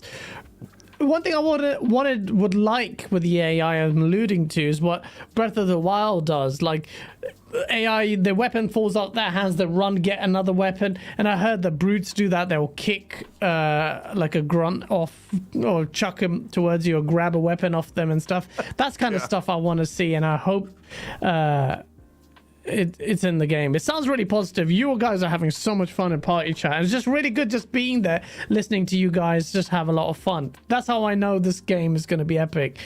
It just looks so great. I'm going to say something super bold, and I think Rand kind of said it too, but this is the most fun I've had in Halo in probably 10 years. In the campaign, just feels so good, and the gunplay was really great in 5, and I really liked 4, but this one just feels so good that just the journey of playing the game and being in the open world, every time I go into combat, I crack my knuckles, and it's I know I'm gonna have a good time. So I'm really enjoying it. I hope that carries across for the other people as they get to play it, and when reviews come out, and when everyone is like hands on with the campaign, that they have as much fun as I did. Yeah, that sounds really positive, and I'm really happy. It's just down to the biomes, the story, and that's it really. But let me just quickly slip into the multiplayer, because that's a big thing. Last week we were speculating whether or not it was going to be happening. We all said yes. Asa said no. He was wrong. Asa said Are we doing no? that? No. Let's add some context here. Let's add some context. I persuaded you to say yes. We don't need context. We don't need context. Just let me have this moment. No. I would have let you have the moment if you didn't do that with it. Yeah, well, the multiplayer happened. They shadow dropped what they called the beta, which is, I hope they say it in there, it is a beta. Things have to change. I want to get everyone's impressions of it in the chat, those who actually care about Halo, not the trolls in the chat, and have had the chance to play it. Let me lead with this one. I think the multiplayer is great. I do have concerns though, because and I'm already seeing excuses. If I hear on December the 8th, it's just a beta, I will you up. I will so bad, because you cannot use that excuse. No one asked for it to be launched as a beta on December 8th, so it doesn't need to happen. Another thing I will say, they are reacting very fast to things. The progression stuff, how does that even happen? I don't know. But what surprised me is how, and Asa was laughing at me, you were laughing at me saying this, I'm surprised at how free to play it is, because they prioritize their monetization very well. And I've spent quite a lot of money already on things. So that's a bit of a concern how they handled it. Well, the other thing, why is there no playlist for Slayer? Like, why everything is in, you either have ranked, big team, or this mega playlist with oddball and all this objective stuff, and then Slayer inside. I'm like, who thought that was a good idea? Maybe it's for testing, benefit of the doubt. but it doesn't make sense. Get rid of that. Finally, not finally. There's quite a few things. You sound like you hate the game. What's going on? No. These things annoy me, but it's a beta thing. If someone says this on December 8th, I'll go crazy. It's not region filters. Luckily, Region they filters. released this in what they're calling a beta, but basically, I think Rand might agree with me, is they sort of gave it an early release and then used the word beta so they can eke out the community because they've already spoken up and said, we hear you on progression, we hear these other things. Yeah, and they changed it like they've this. basically given themselves a test period to get the real core on the game and get their what it'll help them do is fix the things that are fixable in a couple of weeks, and it'll help the multiplayer be the best or in a better state when it releases. I think people are super positive about it overall, right? Yeah, no, definitely. In terms of the gameplay, they've smashed it. If it is a beta, and it is called a beta, it cannot be a beta on December the 8th, is what I'm saying. But if it is, it needs region filters for people who play multiplayer, especially in the UK or outside the US. How annoying is it when you're ranked with as Americans? No offense. But honestly, it's like a whole different ball game. Do you know, you guys have a massive advantage, man. Like the BR gameplay, it just seems like another shot difference. One burst more. You're gonna it's basically, it's annoying. It's almost like host advantage in Gears of War. It needs to have region filters. The Master Chief Collection had it. Why doesn't this have it? It has to have it. It has to have it. In this day and age, you can't have a competitive game and not have region filters. But I enjoyed the game. The other problem is you don't get XP for kills. Like in your chat, Kyle says, I had 15 kills in one game and I got 50 XP. He got 50 XP for completing a match. So like all of his, whether he did crappy or did really well, didn't give him any more XP. And that bothers people because almost every game is the opposite of that, isn't it, Rand? Yeah. Usually. I don't know. I mean, the progression, like, I don't care about the battle pass. So like, whatever. But like the fact that I could like get 50 kills and score the flag 3 times and it basically is meaningless because there's no central progression outside of the battle pass is odd to me. I don't know if they'll change that at some point. I mean, like the game gives you 100 XP per kill, but like it doesn't go towards anything at this point. Like you end the game with 3,000 XP, but it's not like and it doesn't go into your. It doesn't go into your battle pass, and it doesn't. There's no overall level for your character. So like, what exactly are you tallying up XP for? Maybe that's going to be added later on, which I think they kind of said it already. But can we go back to Asa not believing that it was coming out on Monday? You know, like let's do you know, we can go into that. We can go into that. So what happened was we had a show where we discussed it, and I was of the opinion that it probably is. But then at the very end of the show, we had a quick yes or no, and everybody else said yes. So I said no just for the sake of contradicting the other 3 answers. It's literally just that, right? But I want to talk about the Halo multiplayer stuff. I want to talk about all of the things that Gaz said. Let's start with progression. Because that's the only thing that I can remember right now, but the others will come back to me as I talk. Progression's like, so I sincerely believe that it will all just, like, it's easy to fix the things that are wrong with progression. It's easy to say now you get XP towards your battle pass. These are minor things that are going to change over time, and I'm not worried at all. But I will also say, in terms of progression, for me, and for you as well, you're a Quake 3 player. What was progression in Quake 3? What does progression need to be in a multiplayer game? You play it more, and you get better at it. Single most important bit of progression, all right? Not stuff that you can throw money at. True. Right. So that's there. Halo's got that. Like I can play that forever without getting any cosmetics, and I'm happy. So the progression's I really liked getting better at like Call of Duty Black Ops 2.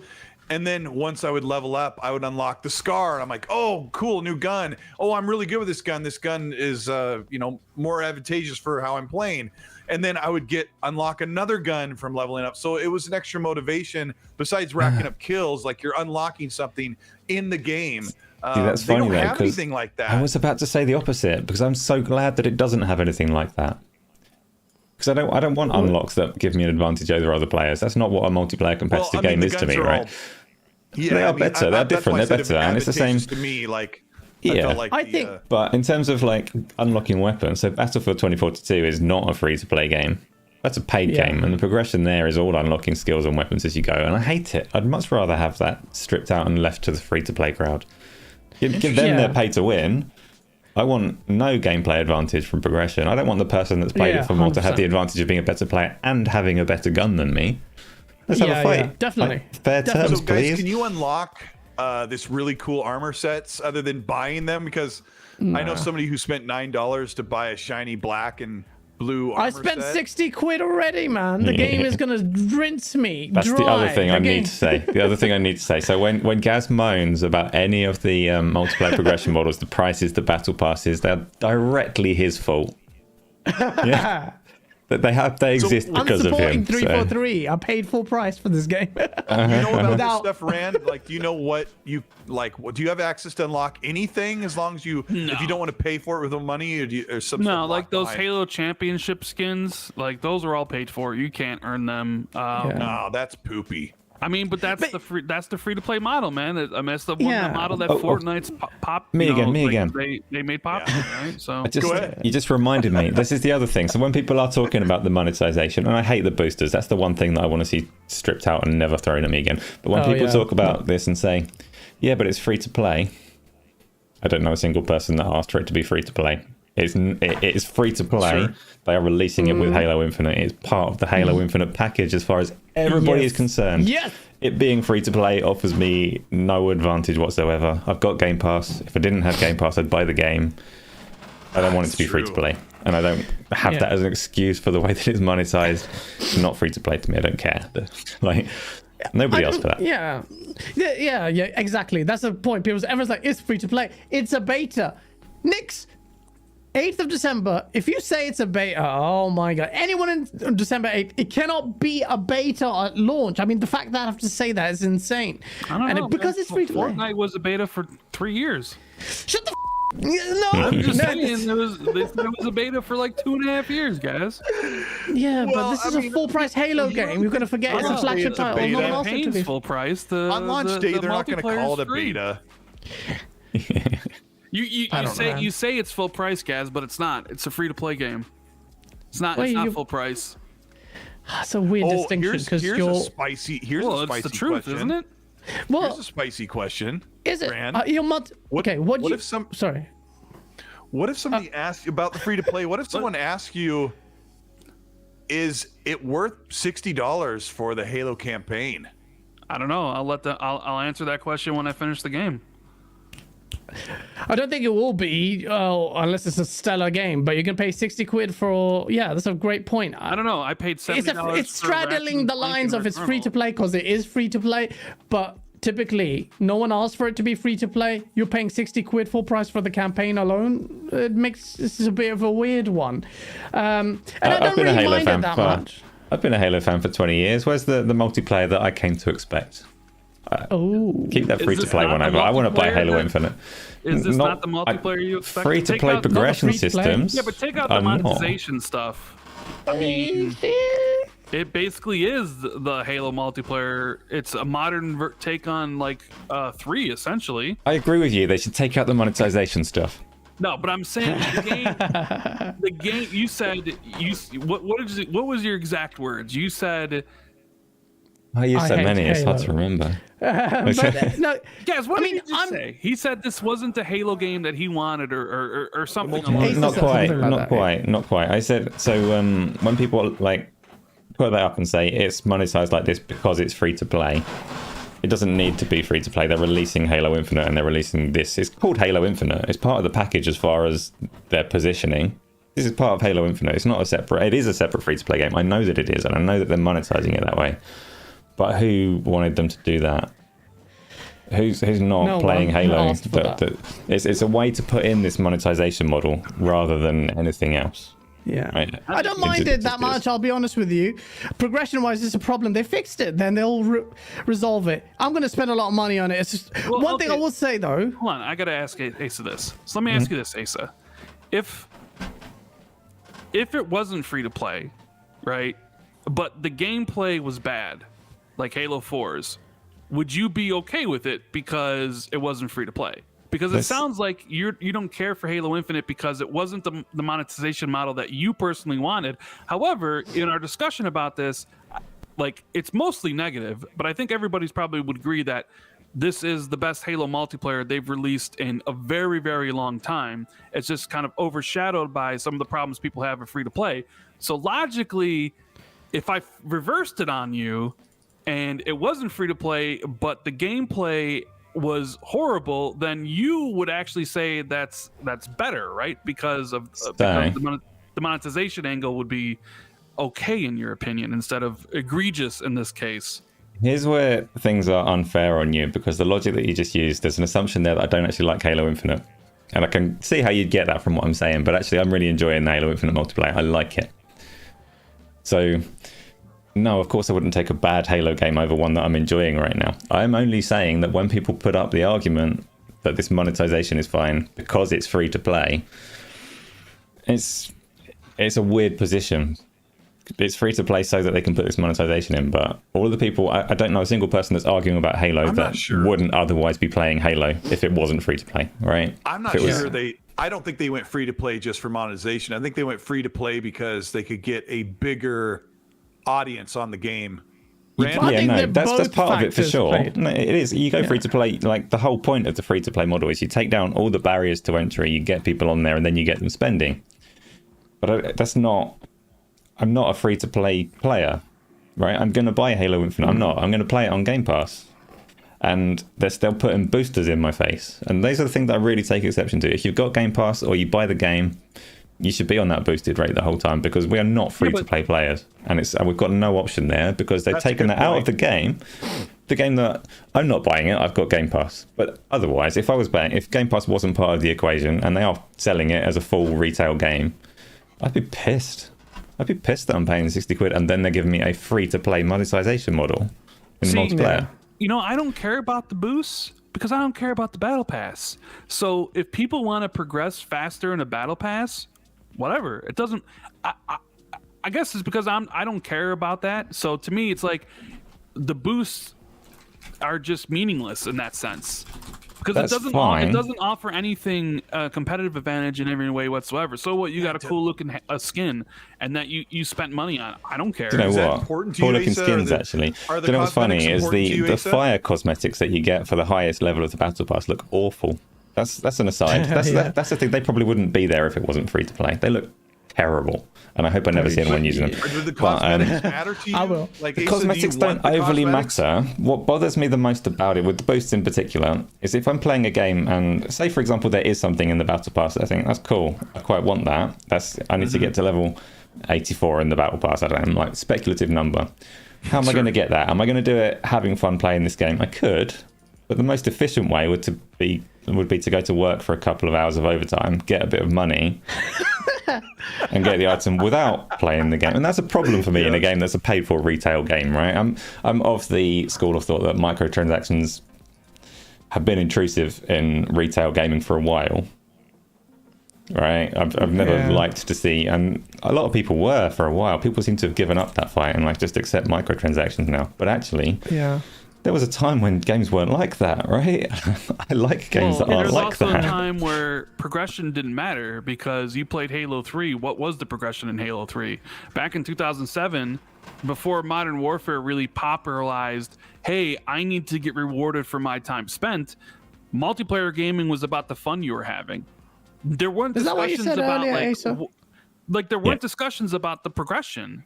But now, because it's become about the progression, it's become about the battle pass, people talk about, I need to be rewarded for my time I'm playing, when that wasn't the case back in the day. And you guys know this. Because there and is on that, I will say as well, you're absolutely right, Rand. There was a time as well between those times, all of these times, right? Like, the industry has evolved. You used to play something like Quake, and they put the game out, and then you'd get community mods. But apart from that was the game. You got the game and you played it forever, right? Then you had this time where things were a little bit more awkward, where they were trying to figure out monetization, and you had map packs. Map packs where part of the audience had maps and part of them didn't. And I've always said, the one place where microtransactions are fine is when they solve that problem. So you can monetize a game that people are going to play for a long time, and you can keep the community together by monetizing things like that aren't the direct content, that aren't the core of the game, and that's a positive. That's my great only that thing we I'm saying. have it, I mean, I'm not even particularly arguing against what Halo is doing, other than to say that the argument that it's okay because it's free to play, I'm not comfortable with.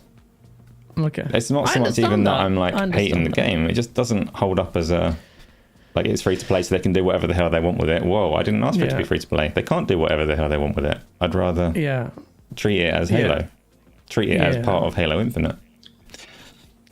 But which isn't to say no monetization at all. It's like, just don't go too dirty, because this is Halo.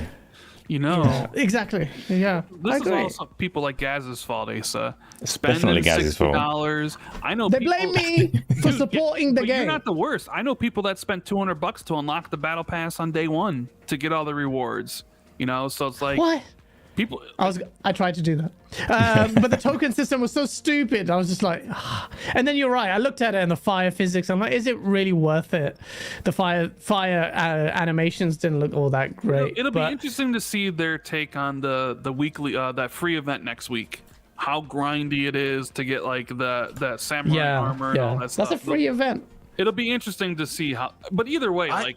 This is the best Halo's multiplayer has been. I mean, I loved Halo 5's multiplayer, but like outside of that, it's like up there with like Halo 2's and Halo 3's for me. Oh yeah. But I do agree there are some small things like not having a dedicated Slayer playlist is odd. I don't know why it's not there. I don't know why. Like, where's King of the Hill? Where's Infection? Where's some of those like? Where's Warzone Firefight with friends? Well, like that. Do you think the maps are enough? Like that, I don't think that we have enough maps. They said 10 maps, but they're not. 10 maps. The best maps are the best big team battle maps. Did you guys play that seed mode? What's it called, Rand? Stockpile. I don't care for stockpile. Stockpile. Oh yeah. It's all right, So, I don't mind. I actually enjoy it. It's all right. I saw some people loading up the thing in the car. It was an amazing map we played on last night. It was like a night map with big AA guns. It just looked incredible. I'm not a massive fan of that. All the warthogs and all the equipment was out. So I was like, this is really cool. But you know, I think it needs more legacy maps as well, like Zanzibar and stuff like that. They will add it. They don't have any legacy maps yet? Nah. Blood Gulch. I also think people whinge about the word microtransactions. And of course, the big complaint about microtransactions is pay to win. And now, since not a lot of games use pay to win models because core gamers won't stand for it, that when you get into this cosmetic only, they still want to whine about microtransactions. And like, I almost never spend money on cosmetics if you can unlock it in the game. So if you can just play, I'm like, well, either I don't want it or I'll just wait till I happen to get it because I've got better things to do. Like, I'm not going to spend the money because I'm super cheap. But I think they need to fix the real problems. They need to fix the progression. YouTube millionaire. YouTube millionaire. You got money to burn. You could buy all the had cosmetics. money until I bought all these controllers. But they need to fix progression. They need to make sure that when the game releases, there's enough content to keep people going. But it needs battle royale, like Dr. Respect said. Yeah, we're like scrubbing it down, like all the things that need to be fixed, and 343's listening. But also, the overarching opinion right now is that people are really enjoying their time with it. And also, you have to give it. Defo win. I would like to. Darsh, type in the chat because he's new to Halo and he did the flighting. He was having a ball. Darsh, have you got a chance to sit down and play the beta of Halo Infinite multiplayer? I want to know what you think because he's new. Dodd's rubbish at the game. That's all we need to know. No, he's really enjoying it. We played party. He's actually awesome. Really enjoying it. And someone on chat said, actually, I think it was a super chat. Yeah, Danny Passion Official. Thank you so much for the $5 super chat. He goes, my neighbor's son is 8 years old and he's never even heard of Halo. What the hell? And installed it on a Series X and he got hooked right away just because it is a free-to-play game. So there you go. Dodge actually sent a super chat. Thank you so much because where the is Sexy Rand's face. Thank you so much for the super chat, Dodge. Yeah, You gotta scroll back will. 'cause you missed a few. You missed it. You missed it You're not all. on top You missed of it this all. stuff. Yeah, definitely. Faisal on the for the £4.49 super chat. Thank you so much. Good to see you, Faisal. Because Rand, stop it. Which game will be shown at the Game Awards? Tell us already. How you and how are you sure the story of the? How sure are you about the story of that? We talked about the Halo campaign earlier, Faisal. You can scrub back on it. Rand, you don't. We talked about Rand's knowledge, and he doesn't either want to say or know what's if I been had to shown. guess, Hellblade 2 is going to be there. Yeah. Among probably another maybe 2. So I don't know. Maybe just Hellblade and another one from Xbox. Fable. We'll have to wait and see. Hellblade and Fable. It's too early for Fable. I still think Fable is 2024. Really? It does not sound like they're still hiring people. They're still- like, we need yeah. a janitor. No, they're Fable's a ways. I mean, we did. I mean, I want to say Obsidian said earlier in the year that we would see more of Avowed this year, so maybe it's possible they show that'd be Hellblade good. and Avowed at the Game Awards. I know Microsoft really loves the metrics they get from Keighley's show, which is why they give him a lot of the goods. So we'll definitely see something from Xbox at the Game Awards.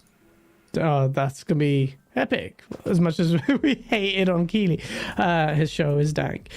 Eastwood and Rand, is the campaign 60 or 120 FPS? From Hargy asks. Thank you for the super chat. Both. Dankness. Yeah, I switched. At the Yeah, I would same time. recommend. Just remember this for 3 weeks or whatever it is, or 4 weeks when the game comes out. I would recommend 120 FOV and in performance mode at 120.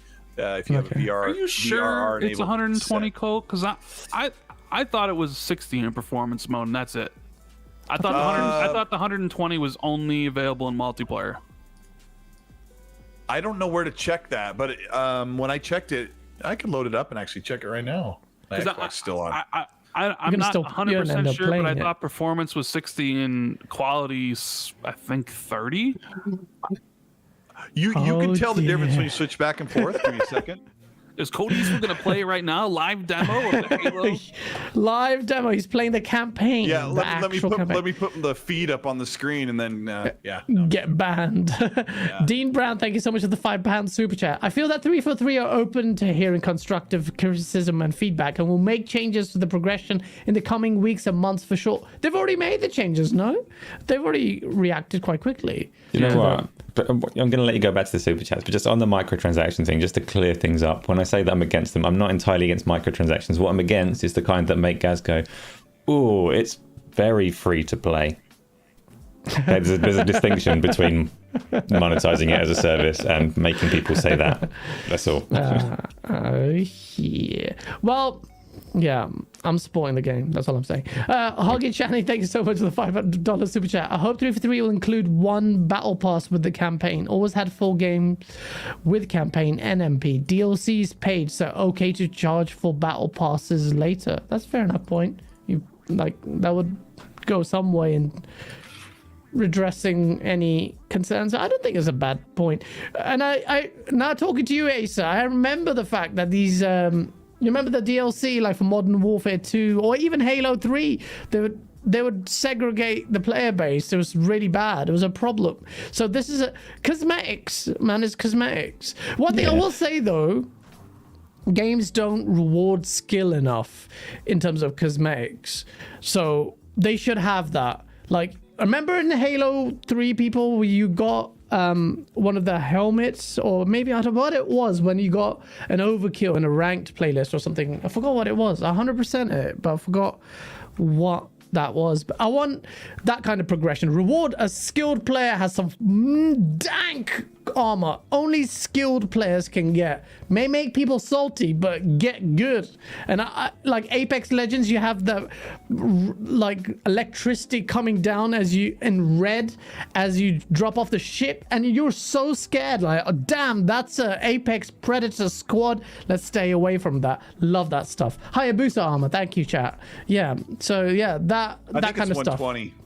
Is it 120? I just rocked the camera back and forth a couple times, and there's a little bit of, you can slightly see flutter when you switch from 120 to 60 in games, and I don't know. I think it is 120, but I don't know what we've heard. Well, some people in chat are saying, Dan Petaway saying Digital Foundry said it's 120 FPS in performance mode, and 4K 60 in quality mode. So I guess So I'm pretty sure it's Gunstar says at 11 minutes and 40 seconds they say that it's 120. And you can tell the problem with 60 to 120 is they both look incredible, and then when you go to 30, it's diarrhea of the eyes. I saw someone earlier say that performance mode of Guardians of the Galaxy looks terrible, and they're playing it at 30 FPS with ray tracing. Oh my gosh, it's like I'll do the campaign in 30 if it's nice. It's all about the pulling in the world, right? But not in co-op, maybe in solo. Danny Passion Official, thank you so much for the $2 super chat. Because Asa, super chats are equal to microtransactions. They are, but the content is free. Well, these aren't super chats where you get a better show if you keep your meter topped up. Yeah, that's true. Probably. That's true. If you get the meter up high enough, Asa takes his shirt off. So yeah, if it gets high enough, one day I can quit my job and do this full time. You'd have 10 times more content. So you have a super related to what you just said. Find it real quick. Oh shit! I missed it. I missed it. He said Did you find it? No, I remember a lot of it. Go on, tell me. But I don't remember who it's from.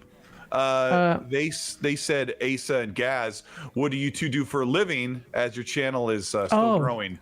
I wish I remember his name, but at least I remember what he said.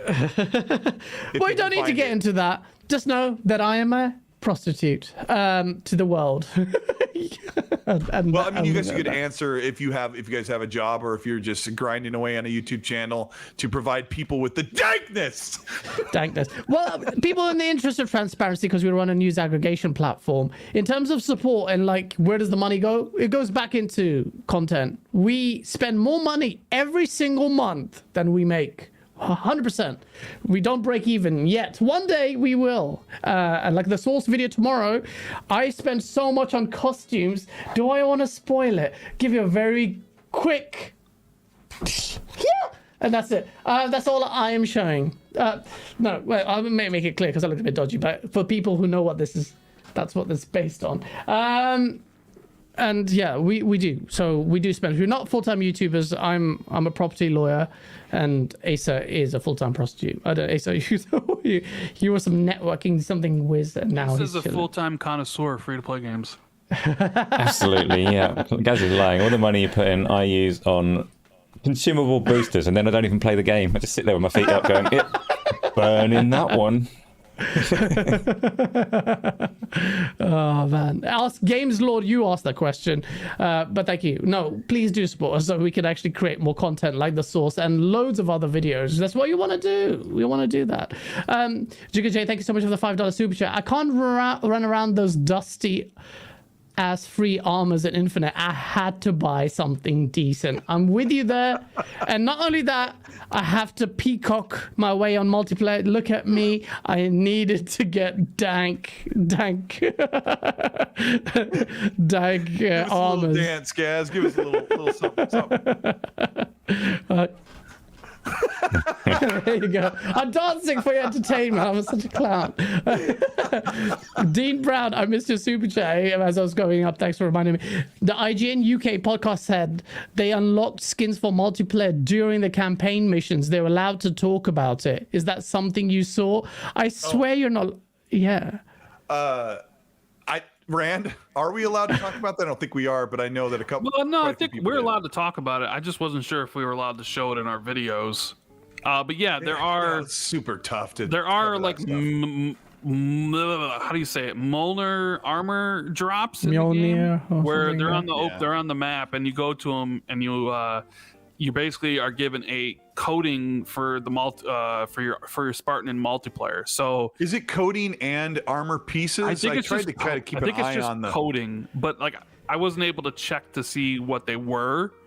It says like you open up the locker and an animation, the locker opens up and a little glowing orange icon pops up, and it's like you don't see the armor there, which I think is a miss. That's something they should have done. Like they should have put the color like as like a palette piece sitting in there, like I don't know, but and then it brings up a message that says you've unlocked, the purple armor coating for multiplayer for your multiplayer character, and then the little dialogue box goes away, and then you move on. But like that's another thing in the open world that you can't help but go search out. I'll open up that TAC map, and I'm like, oh wow, I'm like 500 meters away from an armor locker, and I'll mark it on the map, and I'll go over there, and then you can hit down on the D-pad, scan out like the eagle vision, and it'll ping it, and it'll highlight it on the map, and then you go over there and unlock it, and maybe there's people guarding it. It's cool. I like that stuff. Yeah, that's good. Good ways to get additional content like that. But add more skill-based stuff. If you want to add very rare heirlooms, I'm okay with that. Make it. Really I gotta say another thing. I just thought it was not even related to lockers, but you remember the whole if you can see it, you can go there was like a really big bragging right for some open world games. Oh yeah. There was like this huge mountain that was like one of the highest one in the map area I was in.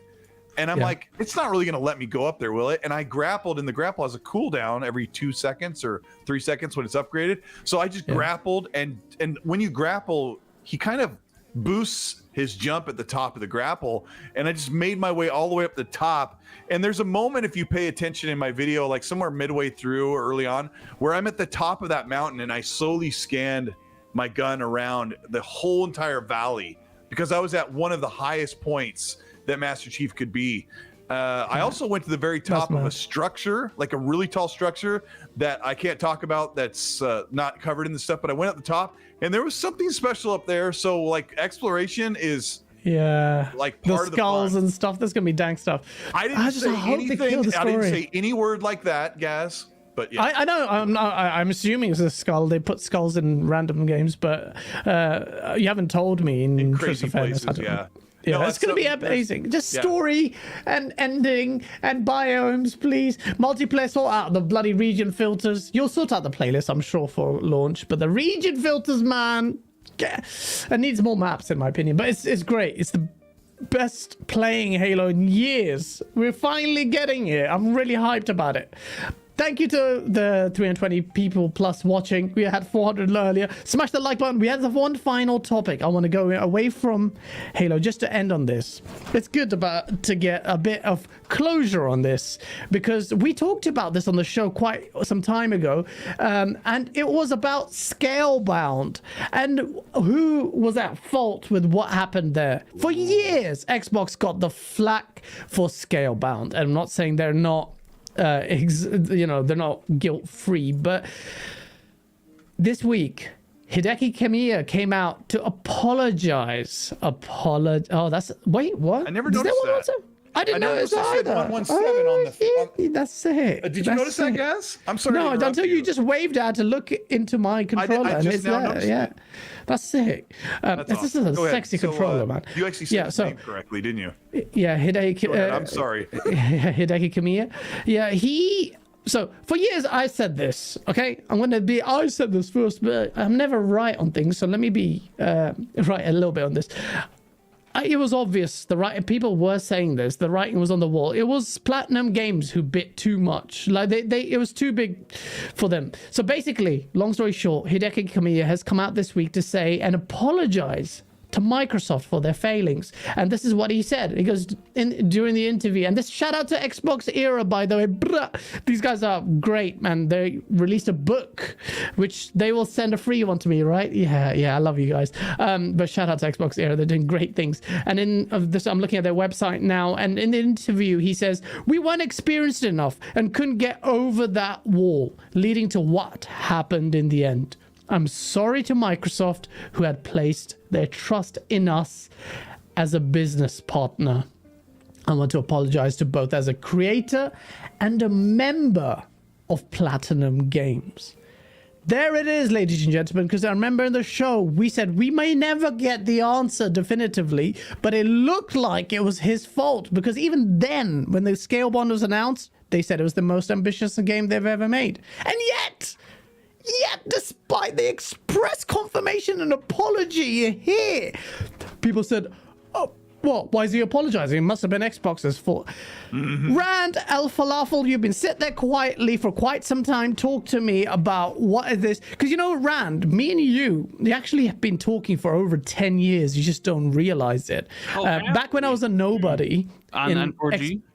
Not on N4G. Well, maybe on N4G, but that place was a bit of a cesspit. I think it was like NeoGAF, then it was some Resetra, and then it was the Xbox era Discord. We've been talking for quite some time. I was known as Septic back then, and me and you were saying the same thing. Like, it looks like they bit off more than the chew. What's your take on this? I mean, it's not surprising. I mean, they'd come out earlier and said that, like, I think there was like blame to go around on both ends, and we mentioned this on Xbox 2. Jazz had said he had heard that that Unreal Engine was forced on them by someone at Xbox who's no longer there, and that they just weren't good at working with Unreal, which led to a lot of the problems. So yeah, I mean, I think there's blame to go around everywhere. The multiplayer thing too. But Platinum is like, they're known for working on many projects at once. There was rumors that maybe Platinum was like taking Xbox's money and then like basically completing other games instead. I don't know like the true details of all that, and I think the only people know are the people at Platinum and Xbox. But yeah, I don't think Xbox didn't want to cancel the game.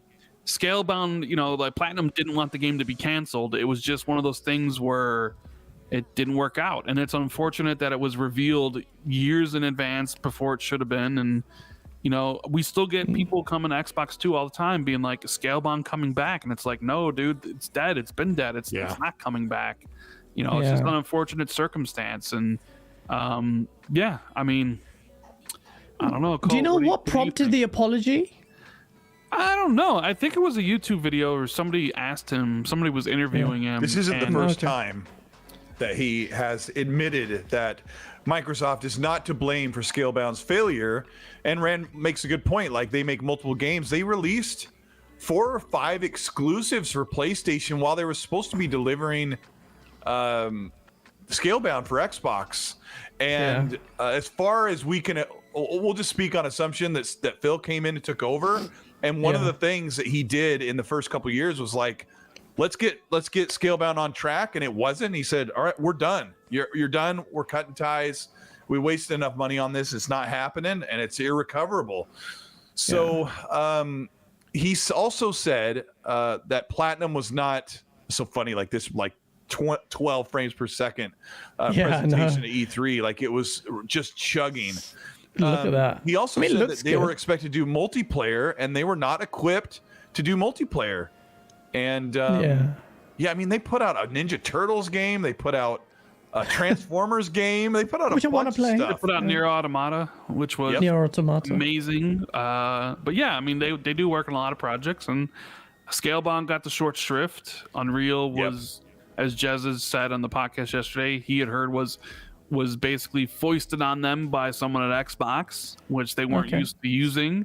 They weren't used to doing online, and the project just never came together. And yeah, like that was during a time where there was a lot of cost cutting measures going on at Xbox. Oh, for sure. So there is fault to blame on both sides. I wouldn't. Yeah, I mean, if it's true what Jez is saying, that basically Microsoft forced them to use Unreal. I would imagine Microsoft would then have some of the blame if they weren't used to using it, and he does say that in that interview as well. I mean, he does allude that they were told to work in Unreal Engine and they weren't familiar with it. So yeah, I mean, it's still a failing on their part unless they resist that, because they took on the project. But it seems like their shortcomings in development, whatever, Microsoft are vicariously liable anyway, because they have to learn to manage these studios and relationships, and they were really bad at doing that, where Sony have typically been very good in managing in 2013 or 2014 when this was first shown, I think it was 2013, like, I thought even then, the youthful Colt Eastwood of 2013, I thought even then that Scalebound looked like a dated Dante from Dante's Inferno or whatever his name is, with the Beats headphones. I thought back in 2013, I'm like, what is this? Like, this looks like an old this is like passe. I don't know what the right word is, but for people, I know there's people that want Scalebound to come back, but it is long from what modern gamers have been looking for. And I think that somebody tried to revive it, it would just be it could be a money pit. I don't know if it could. Rand, like, who can take this on? We've already looked at the studio suite of Xbox Game Studios, and I don't think there's a team in there that should take on Scalebound. No, Scalebound is too much baggage. It's never coming back. I've said this before, and I'll say it again. I will die on this hill. More people cared about Scalebound after it was canceled than cared about it when it was actually in active development. That's so true. That's so true. I'll die with you on that hill. But looking at it now, though, aside from the horrible frame rate, I mean, how do they show this? This game looks like a lot of fun, man. It looks really good, even old. Like, so it's a shame. It was weird. Yeah. So I went to E3 2016, right? And they showed that 4-player like demo with the spider boss or whatever, and it looked horrible, right? Yeah. And we were given these like little like punch cards because we were given like access to play the games, and Scalebound was supposed to be there playable. And last minute they pulled it, right? Wow. So yeah, we like there was a chance we were to be able to one of the few first people to play Scalebound, but it never they pulled it, and then I think like the following year they canceled it. And I remember telling Jez and Tim, I'm like, I think Scalebound's canceled. I was hearing some whispers. And Jez and Tim would not believe it. They're like, nope. And then Jez got the exclusive reveal from Microsoft that they did indeed cancel Scalebound. Mad. Which, I mean, they canceled Scalebound. They shut down Lionhead. They canceled Fable Legends. There was a lot of cost cutting going down with Terry Myerson in charge, and Xbox One wasn't doing good. Right, nobody was buying the console. They didn't want to give Xbox any money to fund their first party. So for their games. The budgets were all like kind of like tight. So yeah, it's just one of those things, man. You look back in history, it's just kind of like it's unfortunate. It wasn't even that long ago, Rand, and look at it now. Such a complete transformation. It's that's mad. what happens when you get new leadership that actually believe in a product and see it as a growth potential and actually want to splurge. But what does Scalebound remind you of, Rand? Because I know the chat's not happy that I said it looks dated, because it looks like a Final Fantasy type, kind of looks like Monster Hunter when I look at gameplay. It does look like a lot like Monster Hunter. I don't know. Whenever time I see Scalebound, I just think of Don Matrick and the early Xbox bad feelings. Like I just look at it, I'm just like it's like a. Yeah, that's kind of how I view it. Don Matrick was looking for the flash in the pan, and I always thought Scalebound was a flash in the pan. Like when I say dated, I mean you've got the blonde-haired guy. No, the aesthetics, yeah. Right, and I'm no one liked him. And no I one liked the remember protagonist. Beats were big, and when Beats first came on the scene, it was probably around 2010, 2011, and in 2013, I was like, really, a guy slaying dragons with Beats on? And I always thought that was kind of goofy, but also me personally, and it's nothing against the chat who like certain styles of games, because not everybody likes the same thing. But for me, I thought that game looked super dated. It wasn't something I wanted. And when it was never making an appearance, and then Rand and I were hearing these whispers about being canceled, I'm like, I had two reactions. I'm like, fine, well, great. I mean, who cares? But then it was also like, Xbox guys are going to take so much heat for a game that not a lot of people, the majority didn't care about Scalebound, but once it was canceled, all of a sudden they were martyrs for it and falling over their swords for it. And it was just not a fun time, because it was it was Xbox's way of bringing a Japanese style game to their platform, and they hadn't done that very often. Like, of course, you can go back and look at Lost Odyssey and these other games that they had that were really great Japanese style games, but Xbox had kind of gone into the dude bro thing for most of their games, and they were well known for that. And that was like they were missing the Japanese representation of games, and I kind of thought Scalebound's not the game you want to do it, because it just didn't look good to me. So that's why I say it looked dated way back in 2013. It's just an unfortunate situation. Yeah, it's a shame, but it's good to get some kind of closure, or if indeed that is closure about what happened there. Asa, you got any thoughts on Scalebound? Nope. Okay, I thought so. You gotta say something, because I just like, I made some people angry, and I'm sorry. Like, I'll say my opinion, but I also like, it's fine. I understand where people are coming from, because Xbox does need a representation in all genres. I just felt like Scalebound wasn't it. But what was your thoughts on it? I said no, damn it. That was my thoughts. No, you're right that the reception for it, the protagonist, if that is what it was not well received. Most of the rest of the game kind of was. Obviously that demo had terrible frame rate issues, but it looked ambitious, and it looked fun, and it looked like it fit a good hole in the Xbox catalog. So I was actually looking forward to it before it got cancelled. I was. Platinum have always, like, they've had games that have been really well executed and good, and they've had games that have been complete turds as well. So I didn't know which way this one was going to turn out, whether it would be a turd or whether it would be exceptional. But I definitely had an eye on it. I was definitely looking forward to it. I actually quite like, besides the beats and the hair and the main character, apart from that, it's aesthetically nice, right? Like, there's a lot to it that I'm impressed by. Like, still, the dragon, the armor, the enemy armor as well has a nice, like, the pleated stuff that they've got going on. I like the look of it. It's not coming back, like you say, way too much baggage. They'd be throwing money into a pit. I don't think we'll be seeing it. There we go. That's my note. Yeah. There's already plenty of games in the works, as Rand has talked about quite a bit. Like, all the Xbox game studios are working on something to deliver right now, and then you have all the third-party deals that are already in the works that are not Scalebound. But Platinum has.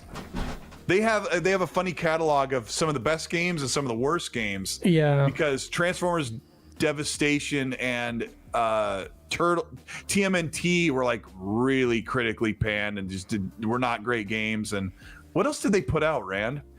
Over the past. I mean, Metal Gear Rising Revengeance is incredible, and so's Nier Automata. But then they got, like, Legend of Korra, which isn't good, and the Transformers, like, so it's like they have, people always joke they have an A and a B and a C team, and like their A team puts out incredible stuff, but their B and C team typically put out, like, not good games. You know what I mean? Astral Chains was good. Yeah, I think that was their A team. Yeah. 99 Root. That was only on the Switch. Bayonetta, they do Bayonetta, which is absolutely amazing as well. So yeah, I played all of them. Yeah, they're really good. Those remasters were not good though. Yeah. But ultimately, this is a different Xbox where you don't need to rely on these studios. So it's like, we've got plenty of studios now for Xbox to show off their wares. So, yeah, it's not like, Xbox gamers are desperate for a Platinum game. But it's good to get some. It's nice to see Kamiya, because Kamiya was very loaded. Before Gamescom, remember, Randy? He was just like F Microsoft in tweets and stuff. And like, what the hell's going on here? He's a bit of an eccentric there. But he'll block you on Twitter. Yeah, he block you on Twitter if you don't speak Japanese. He just does that. He's known for that. It's weird, but yeah, well, his games are good. But they are. Adam MC, thanks so much for the £2 super check. To be honest, Scalebound was my game, open world Platinum game. Yeah, it's a sad. I mean, people were looking forward to it. Keep an eye on Tower of Babel. It looked kind of terrible, but if you want a Platinum kind of 4-player co-op game, they are making one right now. I can't remember what platforms it's coming out on, but Tower of Babel, weird art style, didn't come across well when they showed it. But okay, Tom, there you go. Well, this has been a long show, but it's been a dang show. We talked a lot about Fable, we talked about like Halo, and generally the vibes are really positive. Lots of critical things that we want to get rectified in the multiplayer, but resoundingly we're here, we're almost there, finishing line to finally play Halo. We've got the previews, they've been positive. These two gents have shared their very detailed thoughts on why the game is good, and it's not forced. The game just plays incredible according to these gents. The multiplayer, we've had the benefit of playing, all of us, and it's incredible.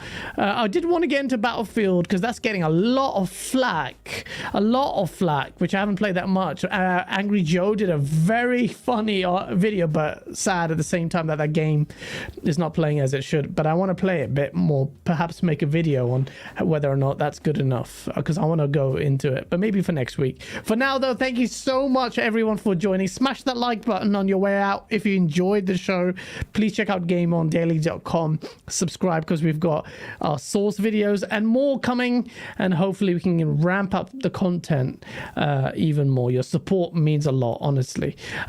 Before we go, let me give these gents a chance to say their goodbyes. Randall Thor 19, where can people find you, sir? And what's in store for Xbox 2? And when are you going to show your face? The less people ask, the more inclined I'll be. I'll do it. But people always being ask a prima donna. Yeah.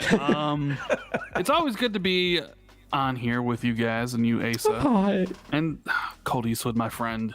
It's always good to talk to you. I mean, talk to you every day, but, you know, Yep. On the podcast, a little bit different. But yeah, thanks for having me on. You can always check out the content at youtube.com/RandallThor19. We got podcasts with Jez from Windows Central, usually Fridays, if not during Saturdays when this show is live sometimes. You know, which I always apologize to Gaz when it happens. No, it's so good. You know, make videos during the week. I typically try to aim for 2, depending on how I'm feeling or what there is to actually talk about. And Wheel of Time is now out on Amazon Prime, guys. I named myself after the main character. I've been looking forward to it for 25 years. I watched it finally. Wheel of Time. What the hell? Wheel is of that? Time. I want to watch it. So, yeah. But let's Dealer talk about. says you're reading books about Pat Sajak and Vanna White Yeah. turning letters. But what about Can we the one and only Colt Eastwood, though? Last but certainly not least, talk to me, man. Colt, it's been always a pleasure having you on here, man, and it's really good to see you Am I on kind here of too explain. much? Huh? No, you're I not. on You'd be a permanent panel member if I could have you forever. But I know that'd be taking the mic. But I'd love It's to have kind you of on nice. here. It's a very foggy, rainy day in Washington State, and my window's open over here. Like, it's just a nice Saturday, and I've got Halo Infinite loaded up down here. The and, campaign, yeah. Yep. Salt in my wounds. But we're so soon. Like, let me look at the calendar. We're so soon to the game releases in 1, 2, 3 weeks. Oh, damn. Well, yeah, 1, 2, 1, 3. Just 2. over 3 weeks. 3.5 weeks. 3.5 weeks. Yeah, I mean, that's nothing. That is Yeah, nothing. it's gonna go like this. Yeah. Especially if you're grinding for those great coatings on multiplayer. It'll be no. But thank you so much, and thanks for the people that watched Rand and my game preview of the campaign. 99% of the people are super excited. I looked at Rand and my video, and the like ratio is like higher than. Did you notice, Rand? It was like people are like really, really positive. Yeah, I mean, the whole industry was like. I noticed Jeff Grubb really liked it. Jeff Gertzman from Giant Bomb, ACG, Skill Up. Like, Yeah. there Wall was Street almost Journal said- universal praise that at least Yeah. the first 4 levels of the campaign were phenomenal. And I will tell you that they gave us free reign to show some of the not as interesting stuff, really. Like, because I got beyond his recording and it's like, well, this is pretty cool, but we can't talk about it yet. So there's more. Oh, cool. Oh, That opening cutscene, though. Oh, don't you do it! Don't you do it! Oh man. Oh, I'm excited, man. Rand, Just you're hearing such a you guys. tease. That's how I know a game is good, because these guys lucky to get the games early, like Forza and this. And it's when they were talking about it, I was like, okay, you know how critical I am of Halo, because I've just been an ass about it, I guess, maybe for some people. But I was just like, oh, I want to play it. These guys like, oh, it's going to be amazing. You guys did great coverage, Colt. You did great coverage. You had to pull your video down because you had tiny things, but there wasn't. Yeah, I had to make some adjustments. I had a couple screenshots that, because I recorded so much stuff, and Rand's like, I think a couple of those shots are not allowed, so I pulled the tweets. But I've got these amazing screenshots. Yeah. I can't wait to show, because the best way to explain it is the stuff I can show you in screenshots don't look as interesting.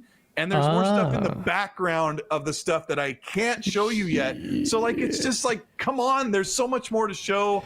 But like I said in the beginning of the show, like 80 or 90% of the voices I heard on social media, they don't want to they want to see it for themselves, because Mr. Manny Plays put a tweet out last night, and he said, there's this moment, I won't say it because even him saying it made people mad, but he said, there's this moment in the game that is just like this other big game. And people are like, la, la, la, la, la. So I didn't. Okay, so yeah, I'm glad you didn't say it, because I mean, that's like it's not even a spoiler spoiler. He territory just for me. said like the mood. He said the Yeah, mood but that's of the kind of a something. spoiler. I don't want to know about the big thing that's happening. I hope big things are happening. And they already showed it in the campaign overview. It's already did they? fully in that video. But just him, the point is, it's in the 5-minute campaign overview already. But he says, just saying that moment is like this other moment in a different game. People are like, la, la, la, la, la, I don't want to hear it. Because we Halo fans are just so like, so passionate. it's so delicate. Really cool. It's so delicate. Yeah, Halo is so delicate. Guys, basically what Cole is saying was he was a naughty boy in his video and on Twitter. He was a naughty boy. He pulled it out. He pulled it out quick though. I don't think there was anything that bad. I didn't even notice it until like you guys told me. It was like, oh, that's a shame. It was a really good. Well, yeah, I mean, there's it. things that 343 can see because they know every pixel of that game, and what if you point your gun that way, they know exactly what you're pointing at. Yeah. So People anyway, are raw. 343s, it's really important because they know the community. They do not want anything to be. They want everything to be a surprise for their fans because they know how important that is for them. So yeah. It's going to be great. And thank you so much, both, and Rand, for the idea of doing this. This is amazing. It's so good to hear from your first-hand experience. And Colt gets me more hyped than anyone about the game being good. And it's been, honestly, an honor and pleasure. I know you guys are good friends, but still, taking the time, 2 hours on a Saturday evening, even though you did a show yesterday. And 2 you've got a hours show on and Monday. 40 some odd minutes, guys. I know. And it's amazing, man. And I really am grateful. I'm really grateful for both of you. Thank you so much. Thank you, everyone in chat. It's been a great chat.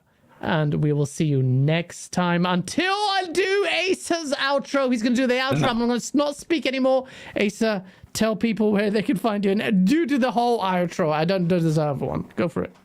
No. You're such a... Do it. No, you do it. I'm tired. You brought the Do an card up, outro. then you took it away. Oh, man.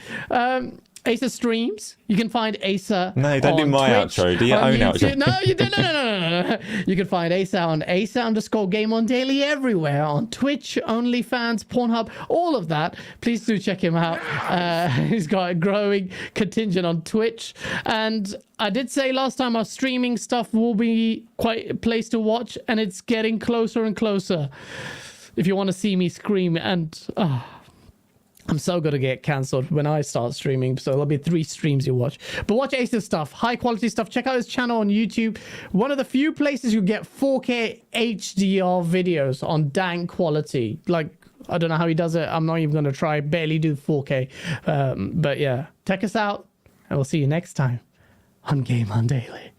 Bye.